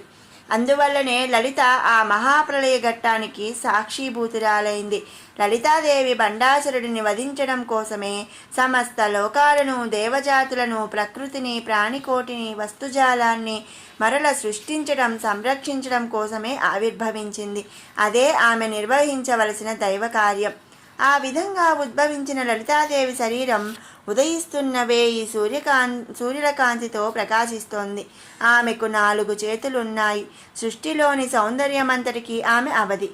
ఆమెను మించిన సౌందర్యవతి లేదు. అంతటా లలిత తన నుండే తానే స్వయంగా ఒక పురుష రూపాన్ని సృష్టించుకుంది. అతడే కామేశ్వరుడు. లలిత లోకోపకారం, లోకోద్ధరణ, పునఃసృష్టి చేయాలని సంకల్పించుకొని ఆ కామేశ్వరుడిని వివాహమాడింది. కామేశ్వరుడి భార్య కనుక కామేశ్వరి అయింది. ఆ కామేశ్వరుడు సమస్త సృష్టికి చక్రవర్తి, మహారాజు. లలిత అతని భార్య. అందువలన ఆమె శ్రీ మహారాజ్ఞి అయ్యింది. తన విశుద్ధి వర్తనం చేత కామేశ్వరుడి మనస్సును లాలన చేయటం వలన ఆమె లలిత అయింది. సమస్త సద్గుణాలు కలిగి పతికి అనుకూలవతిగా మెలుగుతూ అతడిని తనకు అనుకూలునిగా చేసుకొని స్వాధీన వల్లభ అయింది. లలితా కామేశ్వరులిద్దరూ చిదగ్నికుండం నుండి ఆవిర్భవించిన నవరత్న ఖచ్చితమైన ఒక దివ్య సింహాసనం మీద ఆసీనులైనారు. అందుచేత లలిత శ్రీమత్ సింహాసనేశ్వరి అని స్తుతించబడింది. ఇక లలితా పరమేశ్వరి మహాసృష్టికి ఉద్యమించింది. చంద్రాత్మకమైన ఆమె వామనేత్రం నుండి బ్రహ్మ, లక్ష్మీదేవి, సూర్య స్వరూపమైన దక్షిణ నేత్రం నుండి విష్ణుమూర్తి, పార్వతీదేవి, అగ్నిరూపమైన లలాట నేత్రం నుండి రుద్రుడు, సరస్వతి, వీరందరూ ఇంతకు ముందెన్నడూ లేని దివ్యోతేజంతో నవనవలాడుతూ జన్మించారు. పార్వతీనారాయణులిద్దరూ ఒకే నేత్రం నుంచి జన్మించిన కారణంగా వారిద్దరూ అన్నా చెల్లెళ్ళయ్యారు. ఈ కారణంగానే లలిత పద్మనాభ సహోదరి అయింది. వీరినందరినీ సృష్టించిన తర్వాత లలిత తనలో నుండే చీకటిని, సూర్య చంద్రాగ్నులను, అంతరిక్షాన్ని, 10 దిశలను, 14 భువనాలను, దేవదానవాది గణాలను, అశ్వినీ దేవతలను, నాగరాజులను, పంచసృష్టులను, నవగ్రహాలను, చతుర్వేదాలను, ఉపవేదాలను, చతుషష్ఠి విద్యలను, పురాణ ఇతిహాస కావ్య నాటకాలంకారాదులను, షట్శాస్త్రాలను ఆవిర్భవింపజేసింది. ఇంతటి మహాసృష్టికి కారకురాలు తల్లి అయినందువలననే ఆమె విశ్వమాత అయింది. అనేక కోటి బ్రహ్మాండ జనని అయింది. లలిత హృదయం, శిరస్సు, శిఖ, కవచం, త్రినేత్రాలు, అస్త్రం, ఈ ఆరింటి నుండి 6 అంగదేవతలు పుట్టారు. వీరిని షడంగ దేవతలు అంటారు. లలితాదేవి జన్మించిన చిదగ్నికుండం నుండే మేరు ప్రస్తార రూపంలో శ్రీ చక్రరాజరథం వెలువడింది. చతుర్యోజన విస్తారం, దశయోజనమున్నతం, నవపర్వ సమాయుక్తం, సర్వతేజోమయాకృతం, చతుర్వేద మహాచక్రం, పురుషార్థ మహాహయం, ఆనందధ్వజ సంయుక్తం, తప్తకార్త స్వరోజ్వలం. దాని విస్తీర్ణం 4 యోజనాలు, ఎత్తు 10 యోజనాలు. దానికి 9 పర్వాలున్నాయి, 4 వేదాలు, 4 చక్రాలు, 4 పురుషార్థాలు, 4 గుర్రాలు. స్వర్ణతేజం గల ఆనందధ్వజం దాని మీద రెపరెపలాడుతున్నది. దానికి కొట్టకొన పరబ్రహ్మమయమైన బిందుపీఠం ప్రకాశిస్తున్నది. బండాసురునితో యుద్ధం చేసే సమయంలో లలిత ఈ రథాన్ని అధిరోహించి చక్రరాజ రథారూఢయింది. ఈ శ్రీచక్రరథం నుండే లలిత గిరిచక్రరథం, కీర్తిచక్రరథం అనే 2 రథాలను సృష్టించింది. లలిత తన బుద్ధి నుండి శ్యామల అనే దేవతను, అహంకారం నుండి మహావార్తాళిక అనే దేవతను ఉద్భవింపజేసింది. శ్యామలను తనకు మంత్రినిగా చేసుకొని ఆమెకు గిరిచక్రరథాన్ని, వార్తాళికను దండనాథగా చేసుకుని ఆమె కొరకు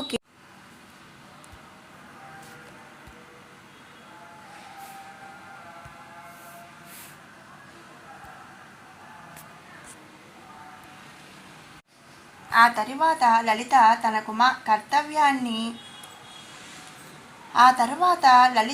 తన కర్తవ్యాన్ని నెరవేర్చడానికి సంపత్కరి, వారాహి, శ్యామల, కోలాస్య, అశ్వారూఢ, పంచకాములు, అష్టమాతృకలు, అసితాంగాది భైరవులు మొదలైన వారిని అనేక వేల అక్షౌహిణుల సైన్యాన్ని వెంటబెట్టుకొని బండాసురుడితో యుద్ధం చేయడానికి బయలుదేరింది. ఇదే శక్తిసేన.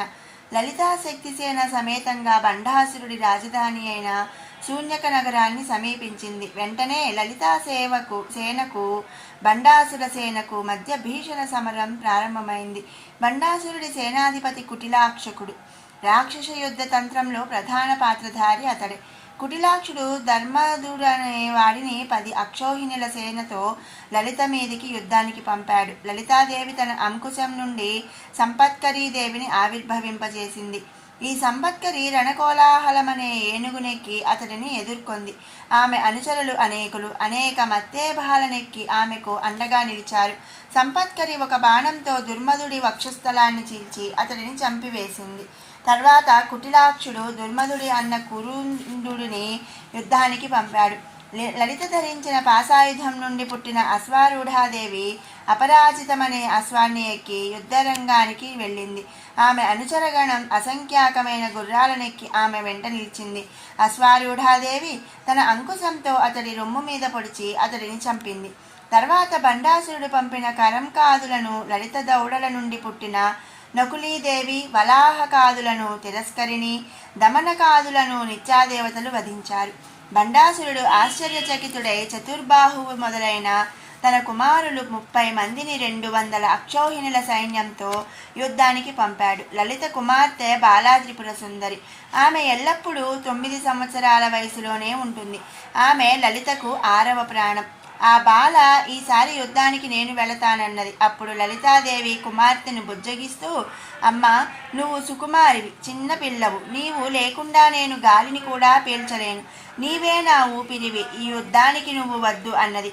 ఆ బాల పట్టుదలను చూసి కాదనలేక సరే అన్నది. బాలాత్రిపుర సుందరి లలిత వింటి నుండి ఆవిర్భవించిన కర్ణి అనే రథాన్ని అధిరోహించి వెళ్ళి ఆ 30 మందిని అంతమొందించింది. ఈ వార్తను విని లలిత ఎంతగానో ఆనందించింది. పుత్ర నిర్యాణ వార్తను విని భండడు రోధించాడు. విషంగ కుటిలాక్షులు అతడిని ఓదార్చారు. విశుక్రుడు బండాసురుడి ఆదేశానుసారం ఒక రాతి పలక మీద జయ విఘ్న మహాయంత్రం అనే యంత్రాన్ని రచించి దానిని లలితా సైన్యం మీదికి విసిరివేశాడు. దాంతో శక్తిసేనకు యుద్ధం పట్ల పూర్తి విముఖత ఏర్పడ్డది. ఈ పరిస్థితిని గమనించిన లలిత కామేశ్వరుని వైపు చూసి చిరునవ్వు నవ్వింది. ఆ దరహాస కాంతి నుండి గజముఖం కలిగిన గణేశ్వరుడు జన్మించాడు. గణేశ్వరుడు ఆ యంత్రాన్ని పిండి పిండి చేశాడు. లలిత చాలా ఆనందించింది. అంతలో విశుక్ర విషంగులు స్వయంగా రణరంగ ప్రవేశం చేశారు. శ్యామల బ్రహ్మశిరోనామకాస్త్రాన్ని ప్రయోగించి విశుక్రుడిని, దండనాథాదేవి తన ముసలాయుధంతో విషంగుడిని వధించారు. లలిత సంతుష్టాంతరంగమైంది. ఇంత మహాయుద్ధం జరిగి అసంఖ్యాకంగా రాక్షస సేన హతమైన తర్వాత బండాసురుడు ఆ దుర్మార్గులైన లలిత కంఠాన్ని నరికి దాని నుండి కారే రక్తంతో నా భ్రాతృపుత్ర శోకాగ్నిని చల్లారుస్తానని ప్రతిజ్ఞ చేశాడు. యాతనమనే ఖడ్గాన్ని చేతబట్టాడు. 1000 సింహాలు లాగుతున్న అభీలమనే రథాన్ని ఎక్కాడు.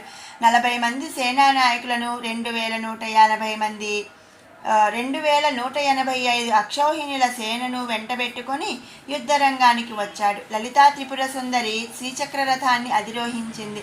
దానికి ముందు భాగంలో మంత్రినీదేవి యొక్క గేయ చక్రరథం ఉన్నది. వెనుక భాగంలో దండనాథాదేవి యొక్క కీర్తి చక్రరథం ఉన్నది.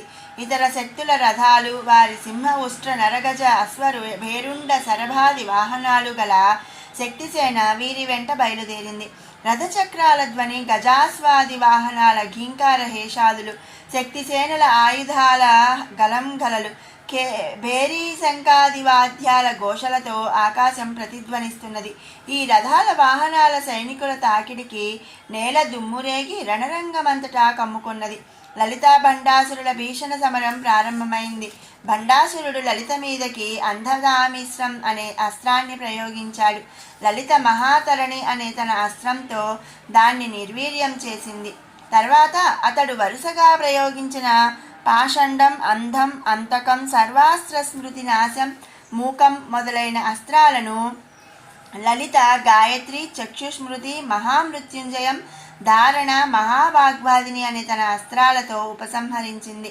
తర్వాత బండాసురుడు సోమకాసురుడిని, మరికొందరు రాక్షసులను సృష్టించి లలిత మీదకి పంపాడు. లలిత తన కుడి చేతి బొటనవేలి గోరు నుండి శ్రీ మహావిష్ణుమూర్తిని మహామత్స్య రూపంలో ఉద్భవింపచేసి ఆ రాక్షసులందరినీ వధించింది. బండాసురుడు అర్ణవాస్త్రంతో జలరాశిని సృష్టించి శక్తిసేనను ముంచివేశాడు. లలిత కుడి చేతి చూపుడు వేలి గోరు నుండి ఉద్భవించిన ఆదికూర్మం తన వీపు మీదకి ఆ సైన్యాన్ని చేర్చుకున్నది. బండాసురుడు హిరణ్యాక్ష మహాస్త్రాన్ని ప్రయోగించి అనేక వేల హిరణ్యక్షులను సృష్టించాడు. లలిత తన కుడి చేతి మధ్యవేలి గ్రోరు నుండి కైలాస పర్వతం వంటి మహావరాహాన్ని ఉద్భవింపజేసి వారినందరినీ చంపివేసింది. బండాసురుడు తన భృకుటి నుండి అనేక కోట్ల హిరణ్యకశిపులను సృష్టించాడు. లలిత కుడి చేతి ఉంగరపు వేలి గోరు నుండి నరసింహుడు ఆవిర్భవించి వారినందరినీ చీల్చి చెండాడాడు. బండాసురుడు బలీంద్రాస్త్రాన్ని ప్రయోగించాడు. అందులో నుండి రాక్షసులు అనేకులు పుట్టారు. లలిత కుడి చేతి చిటికిన వేలి గోరు నుండి వామనులు పుట్టి వారందరినీ పాశాలతో బంధించారు. బండు హైహయాస్త్రాన్ని ప్రయోగించి కొన్ని కోట్ల కార్తవీర్యార్జునులను రప్పించాడు. లలిత ఎడమ చేతి బొటనవేలి గోరు నుండి పరశురాముడు జన్మించి తన గండ్రగొడ్డలితో వారి తలలను నరికివేశాడు. దీనిని చూసిన భండాసురుడు హూంకరించాడు. ఆ హూంకారం నుండి రావణాసురుడు ఉద్భవించాడు. కుంభకర్ణుడు, మేఘనాథుడు అతనిని అనుసరించే ఉన్నారు. లలిత ఎడమ చేతి చూపుడు వేలి గోరు నుండి కోదండరాముడు అవతరించాడు. లక్ష్మణుడు అతడిని అనుసరించి ఉన్నాడు. శ్రీరాముడు రావణ కుంభకర్ణాలను, లక్ష్మణుడు మేఘనాథుడిని అంతమొందించాడు. బండాసురుడు ద్వివిధాస్త్రాన్ని ప్రయోగించి అనేక వానరులను శక్తిసేన మీదకి పంపాడు. లలిత ఎడమ చేతి మధ్యవేలి గోరు నుండి బలరాముడు ఆవిర్భవించి ఆ కపి సైన్యాన్ని సంహరించాడు. బండు రాజాసురాస్త్రాన్ని ప్రయోగించి శిశుపాల దంతవక్త్రకంస పూతన శకటాసురాదులను సృజించి శక్తిసేన మీదకి పంపాడు. లలిత ఎడమ చేతి ఉంగరపు వేలి గోరు నుండి వాసుదేవుడు ఆవిర్భవించి చతుర్వ్యూహాన్ని రచించాడు. ఆ ఒక్క వాసుదేవుడే వాసుదేవ, సంకర్షణ, ప్రద్యుమ్న, అనిరుద్ధులుగా మారి వారినందరినీ చంపివేశాడు. బండు కలి అస్త్ర ప్రయోగం చేసి పుండ్ర కిరాత హూణ యవనాదులను సృష్టించి లలిత మీదకి పంపాడు. లలిత ఎడమ చేతి చిటికెన వేలి గోరు నుండి కల్కి పుట్టి వారినందరినీ మూచితులను చేశాడు. ఇంత అద్భుతమైన ఆశ్చర్యకరమైన యుద్ధం చేసిన లలితకు కరాంగుళి నఖోత్పన్న నారాయణ దశాకృతి అనే నామం ఏర్పడింది. కరాంగుళి నఖోగ్రైశ్చ మత్స్యకూర్మాది కాస్తమాహ మత్స్యకూర్మ వరాహో చ నారసింహోత వామనః రామో రామశ్చ కృష్ణ కల్కిరిమే దశ. ప్రతికల్పంలోనూ ఈ దశావతారాల ఆవిర్భావం జరుగుతూనే ఉంటుంది. వీటి వలన సాధుజన రక్షణం, దుర్జన వినాశనం, ధర్మ సంస్థాపనం జరుగుతూనే ఉంటుంది. ఆ తర్వాత లలితాదేవి నారాయణాస్త్రాన్ని ప్రయోగించి బండాసురుడిని మిగిలిన సేనలను భస్మం చేసింది. పాశుపతాస్త్రాన్ని ప్రయోగించి అతడి 40 మంది సేనాధిపతులను వధించింది. ఇక ఆలస్యం చేయకూడదని భావించి సహస్రాదిత్య వర్చస్వంతమైన మహాకామేశ్వరాస్త్రాన్ని ప్రయోగించి బండాసురుడిని వధించింది. అతడి శూన్యక నగరాన్ని దగ్ధం చేసింది. ఈ బండాసుర వధ వృత్తాంతాన్ని క్లుప్తంగా చదివిన వారికి కూడా అష్టసిద్ధులు సమకూరుతాయి. ఇహలోక భుక్తి, పరలోక ముక్తి రెండూ కరతలామలకలమవుతాయి. దేవతలందరూ అపూర్వమైన ఈ విజయాన్ని సాధించిన లలితాపరాభట్టారికకు నమస్కరించారు. ఆమెను అనేక విధాలుగా స్తుతించారు. పార్వతీ పరమేశ్వరులకు వివాహం చేసే ప్రయత్నంలో భస్మీభూతుడైన మన్మధుడిని తిరిగి బ్రతికించవలసిందిగా ప్రార్థించారు. దీనివలన బండాసురుడి మిత్రుడైన తారకాసుర సంహారం జరిగి లోక కళ్యాణం కూడా జరుగుతుందని అన్నారు. లలితా పరమేశ్వరి కామేశ్వరుడి వైపు ప్రసన్నంగా చూసింది. ఆ ప్రసన్నతా ప్రభావం వలన మన్మధుడు పునర్జీవితుడైనాడు. మన్మధుడు లలితామాత ఆశీస్సులను అందుకొని వసంతుడిని, చంద్రుడిని, మలయానిలుడిని వెంటబెట్టుకొని మరలా శివుడి వద్దకు వెళ్లారు. తపోనిష్టలో ఉన్న అతడి మీద పూలబాణాలను వేశాడు. శివుడు ప్రసన్నమై పార్వతిని వివాహం చేసుకున్నాడు. పార్వతీ పరమేశ్వరులకు కుమారస్వామి జన్మించాడు. అతడు తారకాసురుడిని వధించాడు. దేవతలకు ఆనందాన్ని కలిగించాడు. బ్రహ్మ విష్ణు మహేశ్వరులు దేవశిల్పి అయిన విశ్వకర్మను, అసురశిల్పి అయిన మయూడిని రప్పించారు. లలితాదేవి కోసం 16 శ్రీనగరాలను నిర్మించవలసిందిగా ఆజ్ఞాపించారు. వారు మేరు, నిషద, హేమకూటాది 9 పుణ్యక్షేత్రాలలోనూ, లవణ, ఇక్షుసార, సురాది 7 సముద్రాలలోనూ మొత్తం 16 శ్రీనగరాలను నిర్మించారు. ఈ శ్రీనగరాలన్నీ అన్ని విషయాలలోనూ ఒకే విధంగా శోభిల్లుతుంటాయి.